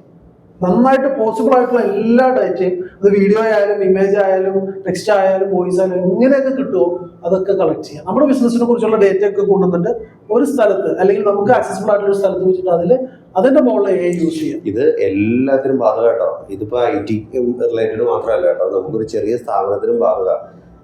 ഈ ഡേറ്റ വെച്ചിട്ട് പല കാൽക്കുലേഷനും നമുക്ക് ഇപ്പൊ എനിക്കൊരു കാർ വാഷ് ഉണ്ട്. അപ്പൊ ഇന്ന് മഴ പെയ്ത എത്ര വണ്ടി വരുന്നത് ഏകദേശം പറയാൻ പറ്റും. അത് വർഷങ്ങളായിട്ടുള്ള അറിവുണ്ട് കേട്ടോ. ഇനി ഇന്ന് മഴ പെയ്താൽ നാളെ കഴിഞ്ഞ് എത്ര വണ്ടി വരും എന്ന് പറയാൻ പറ്റും. അല്ലെങ്കിൽ വെയിലുള്ളപ്പോൾ എത്ര വണ്ടി വരുന്നു അല്ലെ എന്ന് പറയാൻ പറ്റുന്നതെന്ന് വെച്ചാൽ അത് വേറെ ഒന്നുകൊണ്ടല്ല, അത് ചുമ്മാ എക്സ്പീരിയൻസ് കൊണ്ടാണ്. പക്ഷെ ഇത് ഡേറ്റ ആണെങ്കിൽ കമ്പ്യൂട്ടർ പറയാൻ പറ്റും, യാതൊരു പരിചയമില്ലാത്ത പറയാൻ പറ്റും. ഏകദേശം ഇത്ര വണ്ടിക്കാണ് സ്കോപ്പ് ഉള്ളത്, അല്ലെങ്കിൽ പെർസെൻറ്റേജ് ഇത്ര. അത് ഞാൻ പറഞ്ഞ റെസ്റ്റോറൻറ്റ്, ഇത് ലോകത്ത് എല്ലായിടത്തും ഉപയോഗിക്കാൻ പറ്റും, എല്ലാ കാര്യത്തിലും. ചെറിയ ബിസിനസ്സുകളിലെ ഒരു AI വിങ് സ്റ്റാർട്ട് ചെയ്യണം. മിനിമം ഒരാളെങ്കിലും നമ്മൾ എന്ത് ചെയ്യണം, ഇതുമായി ബന്ധപ്പെട്ട മാറ്റങ്ങളും കാര്യങ്ങളൊക്കെ അപ്ഡേറ്റ് ചെയ്യാൻ വേണ്ടിയിട്ട്. കാരണം ഇതൊരു ട്രാൻസ്ഫോർമേഷനാണ്. അങ്ങനെ വരുമ്പോൾ ഇപ്പൊ ആദ്യം ഷിഹാബ് പറഞ്ഞതുപോലെ ഇപ്പൊ പോയിക്കൊണ്ടിരിക്കുന്ന രീതിയിൽ നിന്ന് നമ്മൾ ചിന്തിച്ചു കഴിഞ്ഞാൽ നമുക്ക് ഒരിക്കലും ഒരു ആൻസർ കിട്ടില്ല. ശരിക്കും വേറൊരു വഴിയിൽ നിന്ന് മാറി ചിന്തിച്ചാലായിരിക്കും എന്തായിരിക്കും നാളെ അതിന് സംഭവിക്കാൻ പോകുന്നു എന്നുള്ളൊരു ഐഡിയ വരുള്ളൂ. ഇപ്പോൾ AI എന്നുള്ളത് വരാൻ പോകുന്ന വലിയൊരു സംഭവത്തിന്റെ ചെറിയൊരു ഇത് മാത്രം. ഇനി ഇപ്പൊ നമ്മളിപ്പോ കാണുന്ന കുറെ അതായത് എന്താ ബ്രെയിൻ കമ്പ്യൂട്ടർ ഇന്റർഫേസ്, നമുക്ക് ചിന്തിക്കുന്ന സാധനങ്ങൾ കമ്പ്യൂട്ടർ മനസ്സിലാക്കുന്നത് പോലെയുള്ള കാര്യങ്ങൾ. അതിന്റെ ഇന്നത്തെ കമ്പ്യൂട്ടിങ്ങിന് ഒരു കാര്യം മനസ്സിലാക്കി എടുക്കാൻ അല്ലെങ്കിൽ കമ്പ്യൂട്ടേഷൻ പവറും കാര്യങ്ങളും മാറ്റി നാളെ ക്വാണ്ടം കമ്പ്യൂട്ടിങ് വരികയാണെങ്കിൽ അത്ര ഫാസ്റ്റായിട്ട് വീണ്ടും കാര്യങ്ങളിലേക്ക് പോകും. അപ്പോൾ നമ്മൾക്ക് അതുപോലെ തന്നെ ഈ AI-യുടെ ഒപ്പം തന്നെ ഇപ്പോൾ മറ്റേ ക്രിപ്റ്റോ കറൻസി, ബ്ലോക്ക് ചെയിൻ പോലത്തെ ലോജിക്കുകൾ വെച്ചിട്ട് ഇതെല്ലാം കൂടി ചേർന്നിട്ട് AI-ക്ക് ഹാൻഡിൽ ചെയ്യാൻ പറ്റുന്ന ഒരു കാലഘട്ടത്തേക്കാണ് നമ്മൾ പോകുന്നത്. അങ്ങനെ വരുന്ന സമയത്ത് കിട്ടുന്ന ഓപ്പർച്യൂണിറ്റീസും ഉണ്ട്, ത്രെഡ്സും ഉണ്ടാകാം. പക്ഷെ ഉറപ്പായിട്ടും ഇതെല്ലാം നമ്മളെപ്പോഴും മനുഷ്യൻ എന്ന് പറഞ്ഞു കഴിഞ്ഞാൽ നമുക്ക് കിട്ടിയിരിക്കുന്ന കുറേ ഈ എന്താ പറയുക, ആനേനെ മെരുക്കി സിംഹത്തിനെ മെരുക്കി എന്നുള്ളത് പോലെ നമ്മളെക്കാളും വലിയ സംഭവങ്ങളെ മെരുക്കി കൊണ്ടുപോയി നമ്മളെ കൊണ്ടുപോകുന്ന ഒരു രീതിയിലാണല്ലോ. അപ്പോൾ ആ ഒരു രീതിയിൽ. പക്ഷെ ഇവിടെയൊക്കെ ഇപ്പോൾ IT കമ്പനീസിന്റെ ആംഗിളിൽ ഒരു ക്വസ്റ്റ്യൻ ചോദിച്ചു കഴിഞ്ഞാൽ നമുക്ക് ഈ പ്രൊജക്റ്റ് അങ്ങ് ചെയ്തേ എന്ന് പറഞ്ഞ AI-യുടെ അടുത്ത് ഇപ്പോൾ നമ്മൾ വിട്ടു കൊടുക്കുന്നതിനേക്കാൾ എപ്പോഴും നല്ലത് നമ്മുടെ ഒരു തിങ്കിങ് പവർ നമ്മൾ എപ്പോഴും കളയാണ്ട് നോക്കുക. എനിക്കിങ്ങനെ ഒരു പ്രശ്നമുണ്ട്, ആ പ്രശ്നം സോൾവ് ചെയ്യാൻ വേണ്ടിയിട്ട് എനിക്ക് ചെക്ക് ലിസ്റ്റ് താട്ടെ എന്ന് പറയാം. അപ്പോൾ എന്താ ഗുണമെന്ന് വെച്ച് കഴിഞ്ഞാൽ ആ ചെക്ക് ലിസ്റ്റുകൾ നമ്മൾ നോക്കി ഓക്കെ അത് ഞാൻ ഫിക്സ് ചെയ്തു എന്ന് പറഞ്ഞിട്ട് ആ ചെക്ക്, അപ്പോൾ എനിക്ക് കറക്റ്റായിട്ട് ഒരു അപ്രോച്ച് കിട്ടും, ഒരു സിസ്റ്റമാറ്റിക് ആയിട്ടുള്ള ഒരു പ്രോസസ്സിൽ കൂടെ ഞാൻ ചിന്തിക്കും. അങ്ങനെ എനിക്ക് എൻ്റെ ആ ഒരു ബ്രെയിൻ ചിന്താഗതിയെ എനിക്ക് കുറച്ചുകൂടെ ഒന്ന് ഉയർത്താൻ പറ്റും.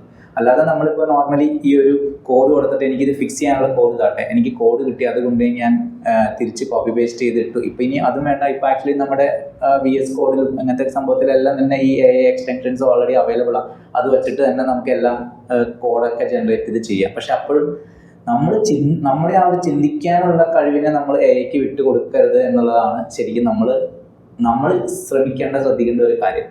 കാരണം AI ചിന്തിക്കാൻ പോയാൽ മേ ബി അതിന്റെ വഴി കൂടെയാണ് നമ്മൾ പോകുന്നത്. ഇതിലൊരു അപകടകരമായ കാര്യങ്ങൾ പലരും പറയുന്നത് കേട്ടത് AI-നെ പേടിക്കുന്നതെന്ന് വെച്ചാൽ ഈ രാജ്യങ്ങള് യുദ്ധങ്ങളിൽ ഒരു തരത്തിലും മനുഷ്യ പറ്റില്ലാത്ത ഒരുപാട് എന്താ പറയാ AI ഇന്റഗ്രേറ്റഡ് റോബോട്ട്സിനെ ഇത് ചെയ്യാൻ പറ്റും. അപ്പൊ ഞാൻ ചോദിച്ചൊരു ചോദ്യം ഇത്രേ ഉള്ളൂ. ഇപ്പൊ ഏത് രാജ്യമായാലും അവിടുത്തെ പട്ടാളക്കാരനോട് അതിന്റെ കമാൻഡിങ് ഓഫീസർ പറയണ വെക്കട വെടി എന്ന് പറഞ്ഞാൽ അവിടെ മനുഷ്യപ്പറ്റൊന്നും നോക്കാറില്ല. അവിടെ ഹ്യൂമാനിസം എന്ന് പറഞ്ഞ സാധനങ്ങളോ ഹ്യൂമാനിറ്റിനെ കുറിച്ചോ ചർച്ചയില്ല. ഞാൻ ഇതിലൊരു അഭിപ്രായം പറയട്ടെ. അത് പേടിക്കണ്ട, അതിപ്പോ നടന്നുകൊണ്ടിരിക്കുന്നുണ്ട്. ഇപ്പൊ നിലവിൽ നടക്കുന്നതാണ്. വെപ്പൺ ഉപയോഗിക്കാത്ത വാർ കറന്റ്ലി ഇപ്പോൾ AI ഉപയോഗിച്ചുള്ള വാർ നടക്കുന്നുണ്ട്. തിരുവനന്തപുരത്തൊരു സാധനം ഇപ്പൊ കിടക്കുന്നുണ്ട്. നമുക്ക് കിട്ടിയിരിക്കുന്ന ഇൻഫർമേഷൻ അനുസരിച്ച് അതിനെ ബ്ലോക്ക് ചെയ്തിട്ടേക്കുക. ഒരു ടെസ്റ്റിംഗ് ആയിരുന്നു, നമ്മുടെ അതിർത്തികളെ പാസ് ചെയ്തു പോയാൽ അവനെ കണ്ടുപിടിക്കാൻ പറ്റാവുന്ന ഒരു ധാരണയിൽ ഒരു ടെസ്റ്റ് നടത്തി. പക്ഷേ ഇന്ത്യയുടെ ബുദ്ധി അതിനെ കണ്ടുപിടിച്ചു. അതുപോലെ തന്നെ വേറെ ഇൻഫർമേഷൻസ് ഉണ്ടായിരുന്നു. കഴിഞ്ഞ ഇസ്രായേലിൻ്റെ ഒരു ഡ്രോൺ ഇന്ത്യക്ക് യൂസ് ചെയ്യുന്നത് ചൈന ഹാക്ക് ചെയ്തു. ബട്ട് മിനിറ്റുകൾക്കുള്ളിൽ അത് തിരിച്ച് എടുക്കാൻ. ഞാൻ പറഞ്ഞത് ഇതൊക്കെ വാലിഡ് ആയിട്ടുള്ള ഡാറ്റ ഉണ്ട് ഇതിന്. ഇതൊക്കെ ന്യൂസുകളാണ്, ഇതെല്ലാം ന്യൂസുകളാണ്. ഞാൻ പറഞ്ഞ ഇത്തരം ഒരു കാര്യം ആരും ഏതൊരു ടെക്നോളജിയും രണ്ട് ഇരുതല മൂർച്ചയുള്ള ഒരു വാള് പോലെയാണ്. അതായത് നല്ലതിന് ഉപയോഗിക്കാം, മോശത്തിന് ഉപയോഗിക്കാം. അപ്പൊ ബേസിക്കലി എന്താ സംഭവിക്കുന്ന വെച്ചാൽ നല്ലതിനായിരിക്കും മനുഷ്യൻ കൂടുതൽ ഉപയോഗിക്കാൻ നമ്മൾ വിശ്വസിക്കുന്നത്. മോശത്തിന് ഉപയോഗിക്കപ്പെടാം, പക്ഷെ നല്ലതിന് തന്നെ ആയിരിക്കും എപ്പോഴും. മനുഷ്യന്റെ ബുദ്ധി, മനുഷ്യന്റെ തലച്ചോറ് സത്യത്തിൽ റിഫൈൻഡ് ആയിക്കൊണ്ടിരിക്കുകയെന്നാണ് ഇപ്പോ പൊതുവെ ഈ ആന്ത്രപ്പോളജിസ്റ്റുകൾ ഇവരൊക്കെ പറയുന്നത്. കാരണം ഇപ്പൊ സാപ്പിയൻസ് എഴുതിയ യുവാൻ നോഹാരെ, അപ്പൊ അദ്ദേഹമൊക്കെ പറഞ്ഞിരിക്കുന്ന പുസ്തകങ്ങളിലൊക്കെ പറഞ്ഞിരിക്കുന്ന ഒരു സംഭവം. അതായത് ഒരു രത്ന ചുരുക്കം പറയുകയാണെങ്കിൽ മറ്റു പല സംഭവങ്ങൾ കൂടി ചേർന്നിട്ടുള്ള ഇതാണ് പറയുന്നത്. മനുഷ്യൻ സത്യത്തിൽ അവൻ സ്വാർത്ഥനായതുകൊണ്ടാണ് മനുഷ്യന് ഡെവലപ്മെന്റ് വന്നതെന്നുള്ളതാണ് പറയപ്പെടുന്നത്. മനുഷ്യനോട് സാമ്യമുള്ള മനുഷ്യ കുരങ്ങുകളിൽ നടത്തിയൊരു പരീക്ഷണത്തില് ഒരു സ്ഥലത്തെ കാട്ടിൽ വസിക്കുന്ന മനുഷ്യ കുരങ്ങുകൾ അവിടെ പഴം കഴിക്കാൻ പോകുമ്പോഴേക്കും ആ സമയത്ത് അവർ അറ്റാക്ക് ചെയ്യാൻ വരുന്നത് ലയണാണ്. അപ്പൊ ദ ലയൺ എന്ന് പറയുന്നതിന് ഒരു ലാംഗ്വേജ് ഡെവലപ്പ് ചെയ്തിട്ടുണ്ട്. അപ്പോ എല്ലാവരും വാലും മടക്കി ഓടും. അപ്പൊ ഈ സംഭവം ഇൻസിഡന്റ് ഒരു ആള് മാർക്ക് ചെയ്തിരിക്കുന്നത് എന്താണെന്ന് വെച്ചാല്, ഇതുപോലൊരു മനുഷ്യക്കുരങ്ങ് വന്നിട്ട് അത് ഒറാങ്ങൂട്ടാന്റെ വർഗ്ഗം മറ്റോ ആണ്. മനുഷ്യവർഗ്ഗം വന്നിട്ട് ഒരു പഴം പറിക്കാൻ പോകുന്ന സമയത്ത് മൂപ്പർ അപ്പുറം ഇപ്പുറം നോക്കി വേറെ ആരെങ്കിലും കാണുന്നുണ്ടോന്ന്. അപ്പൊ അവന് സംശയമുണ്ട് പണി കിട്ടാൻ സാധ്യതയുണ്ടെന്ന് നോക്കി. ഇത് ഒരു 10-20 മീറ്റർ അപ്പുറത്ത് വേറെ കുരങ്ങ് കണ്ടുകൊണ്ടിരിക്കുകയാണ് മനുഷ്യക്കുരങ്ങ്. ഇവന്റെ കുടുംബത്തിലുള്ള ആൾക്കാർ തന്നെയാണ്. അവനത് പറിക്കുന്നു എന്നുള്ള നിമിഷം വന്നപ്പോ ഇവൻ നേരെ ശബ്ദം ഉണ്ടാക്കി ലൈൻ എന്ന് പറഞ്ഞു. ആ ശബ്ദം ഉണ്ടാക്കി ഇവൻ ഒന്നും ആലോചിച്ചില്ല, അവിടെ ചാടിപ്പോയി. കുറച്ച് കഴിഞ്ഞപ്പോ ഇവൻ പോയി അപ്പുറം നോക്കിയിട്ട് അത് പറിച്ചു തിന്നു. അപ്പൊ മനുഷ്യനോട് സാമ്യമുള്ള ഈ മൃഗങ്ങളിൽ അല്ലെങ്കിൽ ഇവോൾവ് ചെയ്ത് വന്നതില് മനുഷ്യനോട് സാമ്യമുള്ള ഈ മൃഗങ്ങളിൽ ഈ സെൽഫിഷ് ആയിട്ടുള്ള തോട്ടുണ്ട്. മനുഷ്യരിലും അതുണ്ട്. എന്റെ കുടുംബം, എന്റെ സമ്പത്ത്, എന്റെ വണ്ടി, എന്റെ ഭാര്യ, അല്ലെ, എന്റെ പഞ്ചായത്ത്, എന്റെ രാജ്യം എന്ന് പറയുന്ന എന്റെ വർഗം, എന്റെ ഗോത്രം എന്ന് പറയുന്ന ആദ്യം ഗോത്രങ്ങളായിരുന്നു, അല്ലെ. ഗോത്രത്തിൽ നമ്മൾ വന്നപ്പോ ഗോത്രത്തിന്റെ വാല് ഇപ്പോഴും നമ്മൾ കൂടെ കൊണ്ടു നടക്കുന്നുണ്ട് പലരും. അപ്പൊ ഈ ഒരു മനുഷ്യന്റെ സെൽഫിഷ്നെസ് ആണ് ശരിക്ക് അവന്റെ ഈ പറയുന്ന കാര്യമാണ് മനുഷ്യനെ വളർത്തിയത് എന്നാണ് അതിൽ സമർത്ഥിക്കപ്പെടുന്നത്. കാരണം അല്ലെങ്കിൽ മനുഷ്യൻ സാധാരണ പോലെ ഡോൾഫിനെ പോലെ ഏകദേശം ഐക്യൊക്കെയുണ്ടല്ലോ, ഡോൾഫിനെ പോലെ ചുമ്മാ തിരിഞ്ഞടിച്ച് കിടന്നേനെ.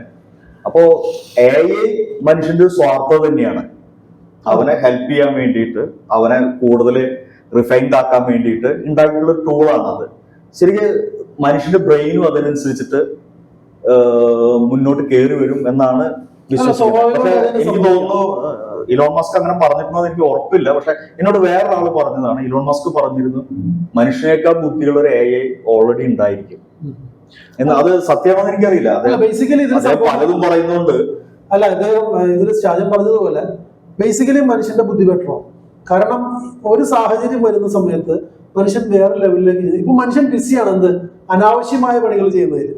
അനാവശ്യമായി പറയുന്ന വീഡിയോ എഡിറ്റിംഗ് അല്ലെങ്കിൽ ഈ പറയുന്ന പോലെ സോഫ്റ്റ്വെയർ ഡെവലപ്മെന്റ്, ഇത് അവന്റെ ആവശ്യമില്ലാത്ത പണിയാണ്. അപ്പൊ ഇത് ചെയ്യാൻ ഒരു AI വരുന്ന സമയത്ത് മനുഷ്യൻ എന്ത് ചെയ്യും, അടുത്ത ലെവലിലേക്ക് അവന്റെ ബ്രെയിൻ വർക്ക് ചെയ്യും.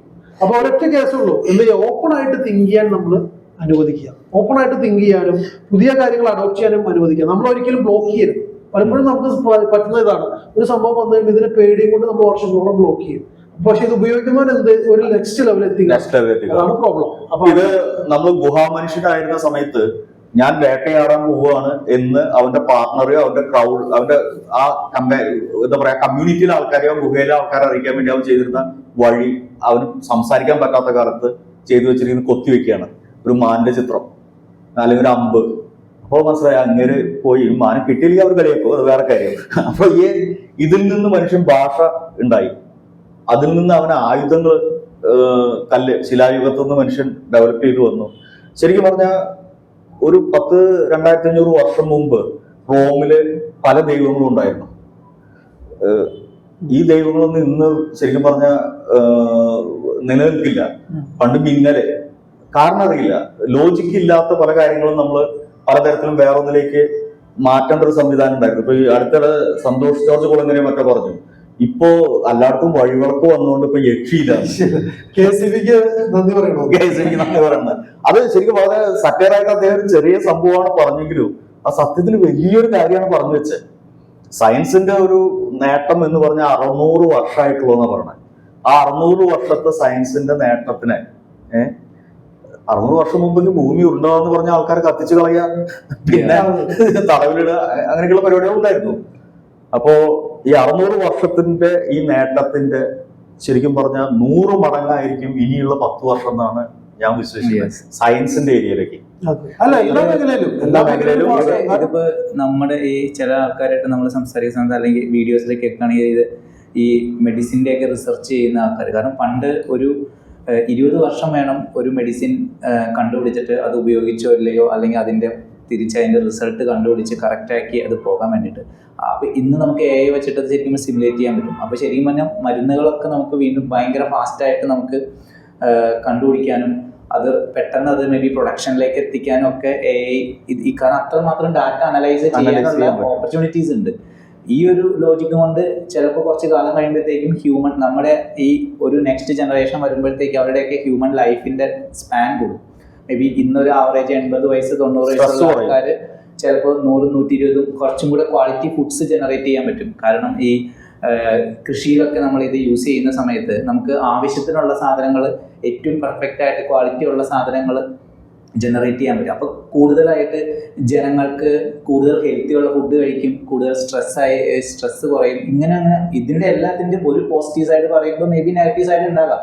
പക്ഷെ ആ ഒരു രീതിയിലേക്ക് വരുമ്പോൾ ഇതിന് എന്താ പറയുക, ഈ ഒരു ക്വാളിറ്റി ഓഫ് ലൈഫ് അല്ലെങ്കിൽ ക്വാളിറ്റി ഓഫ് ഇത് എഐക്ക് ഇതെല്ലാം നമുക്ക് തരാൻ പറ്റും എന്നാണ് എൻ്റെ ഒരു എഡ്യൂക്കേഷന്റെ കേസ് എടുത്താലേ ലോകത്ത് പണ്ട് ശരിക്കും ഈ പറയുന്ന എഡ്യൂക്കേഷൻ സിസ്റ്റം ഇന്ന് ബിൽഡ് ചെയ്തേക്കുന്ന നമുക്ക് പുസ്തകങ്ങളൊക്കെ കിട്ടണമെങ്കിൽ നമ്മൾ അമേരിക്കയിൽ പോകണമായിരുന്നു, അല്ലെങ്കിൽ ഇന്റർനെറ്റ് ഒന്ന് ബ്രൗസ് ചെയ്യണമെങ്കിൽ നമ്മൾ അതുള്ള സ്ഥലത്ത് പോകണമായിരുന്നു. ഇന്ന് അതല്ല, ഇതെല്ലാം എന്ത് ചെയ്തു, നമ്മൾ ഇരിക്കുന്ന സ്ഥലത്ത് നമ്മളുടെ കയ്യിൽ വന്നു. അപ്പൊ ശരിക്കും എല്ലാ മേഖലയിലും എന്തുണ്ട്, കംപ്ലീറ്റ്ലി ഒരു റീവാമ്പിനുള്ള ഓപ്ഷൻ ഉണ്ട് എല്ലാ മേഖലയിലും ഉണ്ട്. ഇപ്പൊ നേരത്തെ പറഞ്ഞതുപോലെ എല്ലാ മേഖലയിലും ഈവൻ പ്ലാസ്റ്റിക്കിന് ഓൾട്ടർനേറ്റീവ് ആയിട്ട് മില്യൺ കണക്കിന് പാർട്ടിക്കിൾസ് ആണ് ജെമിനിയുടെ ഒരു എക്സ്പെരിമെന്റ് കണ്ടുപിടിച്ചേക്കുന്നത്. മില്യൺ കണക്കിന് പാർട്ടിക്കിൾസ്. അപ്പൊ അതൊക്കെ വെച്ചിട്ടുള്ള പുതിയ ഗാർമെന്റ്സ് വരണം, പുതിയ യൂട്ടൻസിൽസ് വരണം, അങ്ങനെ ഒരു കംപ്ലീറ്റ് ചേഞ്ച് എല്ലാ മേഖലയിലും വരും. അത് നമ്മളിപ്പോ അതിനോട് എത്രയൊക്കെ നമ്മൾ സമരസപ്പെട്ടില്ലെങ്കിലും അത് വരും. ചേഞ്ച് എന്തായാലും വരും. നമ്മൾ ആ ചേഞ്ചിന്റെ പാർട്ട് ആവുക എന്ന് പറയുന്നതാണ് ഏറ്റവും ഈ ഭാഷയുടെ കാര്യം പറഞ്ഞതുപോലെ ഒരുപാട് റിസർച്ച് പേപ്പേഴ്സ് ഒക്കെ ഉണ്ട്. അത് ആക്ച്വലി ഇപ്പോൾ കുട്ടികളുടെ ഇപ്പോൾ ഈ ജനിച്ചു വീണ കുട്ടികൾ എന്തിനാണ് കരയുന്നത് എന്ന് നമുക്ക് AI വെച്ചിട്ട് കണ്ടുപിടിക്കാം. അതിന് ഒരു കൊച്ചു കരയുന്നത് ഒരു 5-6 സ്റ്റൈലില് ആണെങ്കിൽ അത് കരയുള്ളൂ. അപ്പൊ ആ കരയുന്നതില് വിശക്കുമ്പോൾ കരയുന്ന കരച്ചിലിന്റെ പാറ്റേൺ എല്ലാ കുട്ടികളും ഒരുപോലെ തന്നെ ആയിരിക്കും ഒരു പരിധി വരെ. അപ്പോൾ ഇത് ആ പേപ്പേഴ്സിൻ്റെ ഉള്ള ആ ഒരു രീതിയിൽ അപ്പോൾ ഇതേ ലോജിക്ക് വെച്ചിട്ട് തന്നെ ചിലപ്പോൾ നമുക്ക് തത്തയും പൂച്ചയും ഒക്കെ കരയുന്ന ലോജിക്ക് വെച്ചിട്ട് എഐക്ക് ഇത് എന്തിനാണ്, അത് ശരിക്കും മനുഷ്യനെ തന്നെ ചില ഓരോ കിളികൾ ഉണ്ടാക്കുന്ന ശബ്ദം കൊണ്ട് അതിനെ ആകർഷിക്കാനാണ്. മരത്തോട് സംസാരിക്കുന്ന സിസ്റ്റം മൈക്രോസോഫ്റ്റ് ഡെവലപ്പ് ചെയ്തിട്ടുണ്ട്.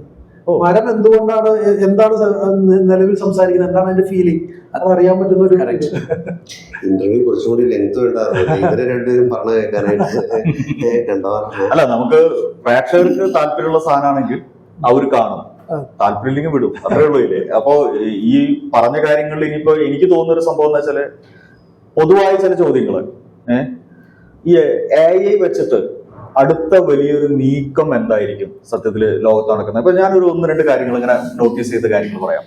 ചൈന ഡീപ്സീക്ക് എന്ന് പറഞ്ഞിട്ട് ഓപ്പൺ സോഴ്സിൽ ഒരു AI കൊണ്ടുവന്നു.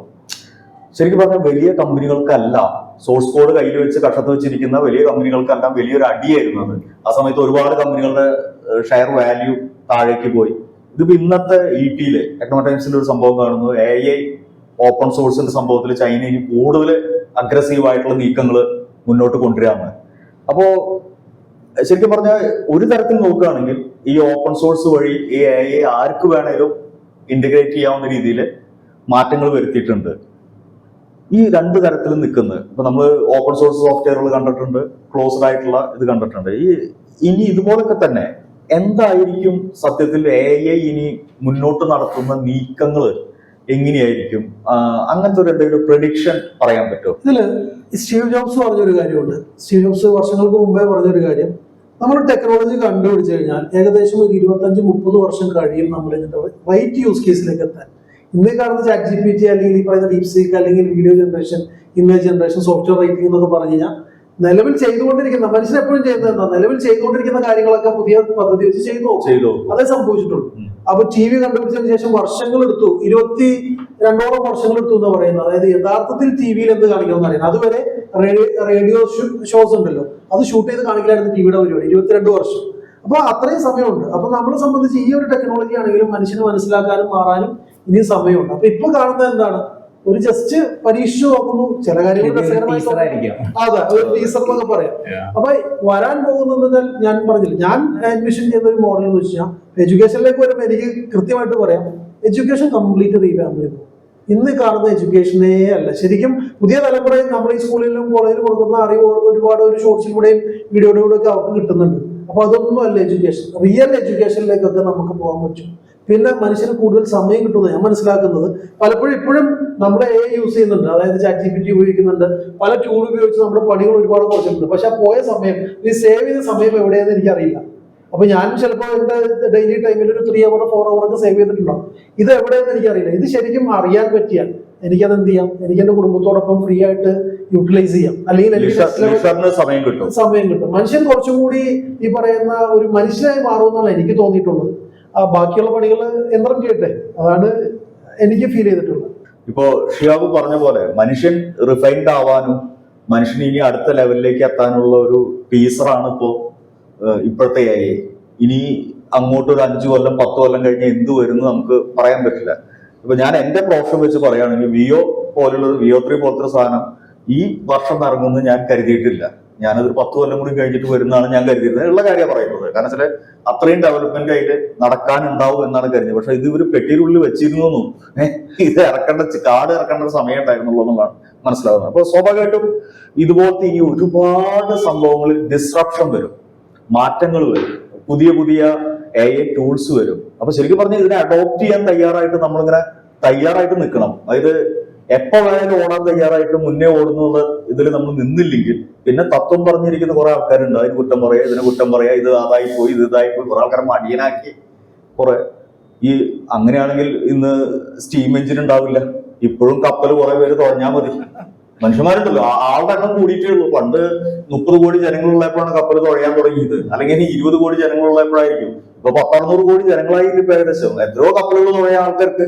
പക്ഷെ അത് സ്റ്റീം എഞ്ചിനായി, സ്റ്റീം എഞ്ചിനിൽ നിന്ന് നേരെ അടുത്ത ഡീസൽ എഞ്ചിനായി, ഡീസൽ എഞ്ചിനിൽ നിന്ന് ഇപ്പൊ ഹൈഡ്രജൻ ഫ്യൂവലിലേക്ക് വന്നിരിക്കുകയാണ് ഷിപ്പുകളൊക്കെ. അപ്പൊ ഇത്തരം സാധനങ്ങൾ വരുന്നതും നമുക്ക് പുതിയ അവസരമായിട്ട് കാണാം. ഇപ്പോ ടെസ്ലയുടെ മോഡല് GPS-ഉം ഇതെല്ലാം വെച്ചിട്ട് ഡ്രൈവർലെസ് ആയിട്ട് കാർ ഇറങ്ങിയപ്പോൾ നമ്മളെല്ലാരും വായ പൊളിച്ചിരുന്നു.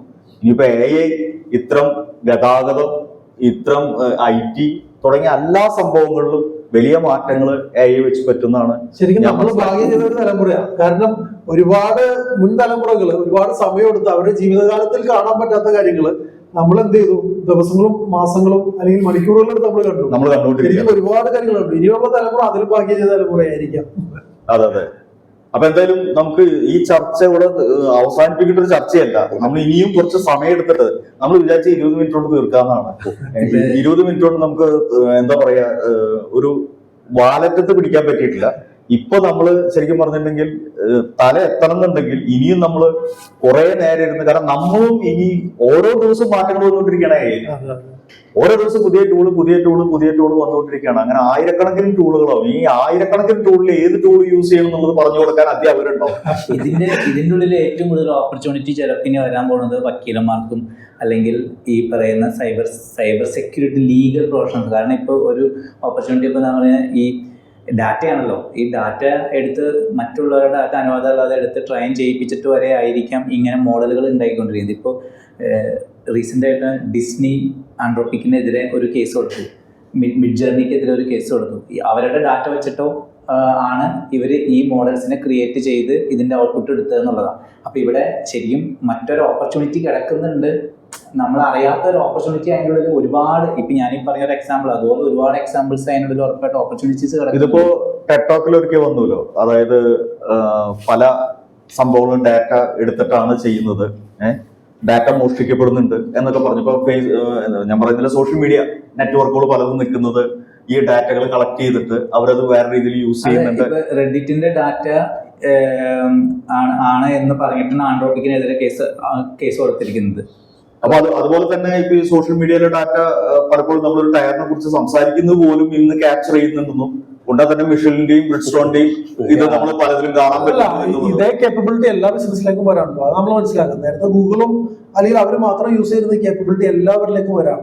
ബിസിനസ്സുകളൊക്കെ നെക്സ്റ്റ് ലെവലിലേക്ക് പോകും. ഇതിപ്പോ ശരിക്കും പറഞ്ഞിട്ടുണ്ടെങ്കിൽ നമ്മൾ ഈ റൂമിലേക്കും വന്നിട്ട് ഈ അലക്സേനെ ഇവരേക്കും വെക്കുന്നത്, നമ്മൾ അലക്സ എന്ന് പറയുമ്പോൾ മാത്രം ശരി ഓക്കെ എന്നൊക്കെ പറഞ്ഞ് മൂക്ക് വരുന്നത്, ബാക്കിയുള്ള സമയത്ത് ഒളിച്ചു കേൾക്കുന്നുണ്ടോ എന്നുള്ളത് കേൾക്കുന്നുണ്ട്. അലക്സ എന്ന് പറയുമ്പോൾ അത് കേൾക്കുന്നത്. അപ്പോ ചിലപ്പോൾ നാളെ ഉണ്ടല്ലോ ഈ OS പോലെയുള്ള കമ്പനി ചിലപ്പോൾ ഒരാൾ മാത്രം ഒരു 1000 കോടിയുടെയും 100 കോടിയുടെയും ബിസിനസ് ചെയ്യുന്ന ഒരു കമ്പനിയായിട്ട് ചിലപ്പോൾ മാറും. അല്ല, അത് നിലവിൽ സംഭവിച്ചിട്ടുണ്ട്. അതായത് ഒരാളുള്ള $1 ബില്യൺ കമ്പനികൾ വന്നുകൊണ്ടിരിക്കുകയാണ്. അതുപോലെ തന്നെ ഒരു പ്രൊഡക്റ്റ് പോലും ഇറക്കാത്ത 30 ബില്യൺ വാല്യൂഷനുള്ള പുതിയൊരു സൂപ്പർ ഇന്റലിജൻസ് എന്ന് പറയുന്ന കമ്പനി, അതിൽ നിന്നാണ് ഈ ഇവരൊക്കെ നമ്മുടെ മെച്ച കുറെ പേര് അടിച്ചുകൊണ്ടുപോയത്. പക്ഷെ അപ്പോൾ അതൊരു പോസിബിലിറ്റിയാണ്. മാത്രമല്ല നമുക്കൊരു ഐഡിയ മതി, നമുക്ക് ആവശ്യമുള്ള ഐഡിയ വെച്ചിട്ട് പ്രൊഡക്റ്റുകൾ പെട്ടെന്ന് ഡെവലപ്പ് ചെയ്യാം. ജാഗ്നോഴ്സി പുതിയൊരു ആപ്പ് വന്നിട്ടുണ്ട്, ഒരു ബിച്ചാറ്റ് എന്ന് പറയുന്നത്. ആ ആപ്പ് ഡെവലപ്പ് ചെയ്ത് ഒരാഴ്ച കൊണ്ടാന്ന് പറയുന്നത്. പുതിയൊരു മോഡലിലുള്ള പുതിയൊരു പിയർ ടു പിയർ കമ്മ്യൂണിക്കേഷൻ. അപ്പൊ അത്രയും ഉള്ളൂ നമ്മുടെ ഐഡിയ. എനിക്ക് തോന്നുന്നു നമ്മൾ ഒരു മാസം കഴിഞ്ഞിരിക്കുമ്പോൾ ഇതിൽ കൂടുതൽ നമുക്ക് പറയാൻ പറ്റുന്നുണ്ട്. കാരണം പുതിയ ടൂൾസ് ഒരു 60 ടൂൾസ് വന്നിട്ടുണ്ടാവും. പിന്നെ നമ്മുടെ കൂടെയുള്ള ഇത്രയും നേരം സഹകരിച്ച ഷിഹാബുദ്ദീൻ, ടിഞ്ചു പത്മനാഭൻ, ജഗതി, ഇവരോട് വളരെ നന്ദി പറയുന്നു. കാരണം ഈ ചർച്ച സത്യം പറഞ്ഞാൽ നമ്മളൊരു കൺക്ലൂഷനിൽ എത്താൻ പറ്റുന്നതല്ല എന്നുള്ളത് നമ്മളിപ്പോ മനസ്സിലാക്കി. ഇനിയും ഇത് തുടരും. ഇനി പ്രേക്ഷകർക്ക് എന്തെങ്കിലും തരത്തിലുള്ള അഭിപ്രായങ്ങളോ സജഷൻസോ അവരുടേതായിട്ടുള്ള നിങ്ങളുടേതായിട്ടുള്ള പുതിയ പുതിയ എന്തെങ്കിലും ഇൻഫർമേഷൻ ഉണ്ടെങ്കിൽ ദയവ് ചെയ്ത് അത് ചാറ്റിലിടുക. നമുക്ക് ഇനിയും അത്തരം ചോദ്യങ്ങൾക്ക് മറുപടി പറയാൻ വേണ്ടി ഒന്നും കൂടി ഇരിക്കാം, അല്ലെ? തീർച്ചയായിട്ടും നോക്കാവുന്നതാണ്. ഷിഹാബിന്റെ നമ്പർ ഞാൻ കൊടുക്കാം, ടിഞ്ചുവിന്റെ സ്ഥാപനത്തിന്റെ ലിങ്ക് കൊടുക്കാം, അതേപോലെ ജഗദീപ് അദ്ദേഹത്തിന്റെ സ്ഥാപനത്തിന്റെ ഡീറ്റെയിൽസും കൊടുക്കാം. ഇപ്പൊ ഷിഹാബ് പ്രത്യേകിച്ചും ഈ ഓന്റർപ്രണേഴ്സിനും കുട്ടികൾക്കൊക്കെ ഒരുപാട് ട്രെയിനിങ് പ്രോഗ്രാം ചെയ്യാറുണ്ട് AI കുറിച്ചിട്ട്. അപ്പൊ അതിന്റെ ഒരു ചെറിയൊരു അംശമാണ് ഇപ്പൊ നമ്മൾ ഇന്ന് എടുത്തിട്ടുള്ളൂ. ഇനിയും ഒരുപാട് ആൾക്ക് പറയാനുണ്ട്, അപ്പൊ അത് ഉപയോഗിക്കുകയും ചെയ്യാം. അപ്പൊ ഇത്ര നേരം നമ്മുടെ പ്രോഗ്രാം കണ്ടിരുന്ന പ്രേക്ഷകർക്ക് നന്ദി. Thank you. Thank you.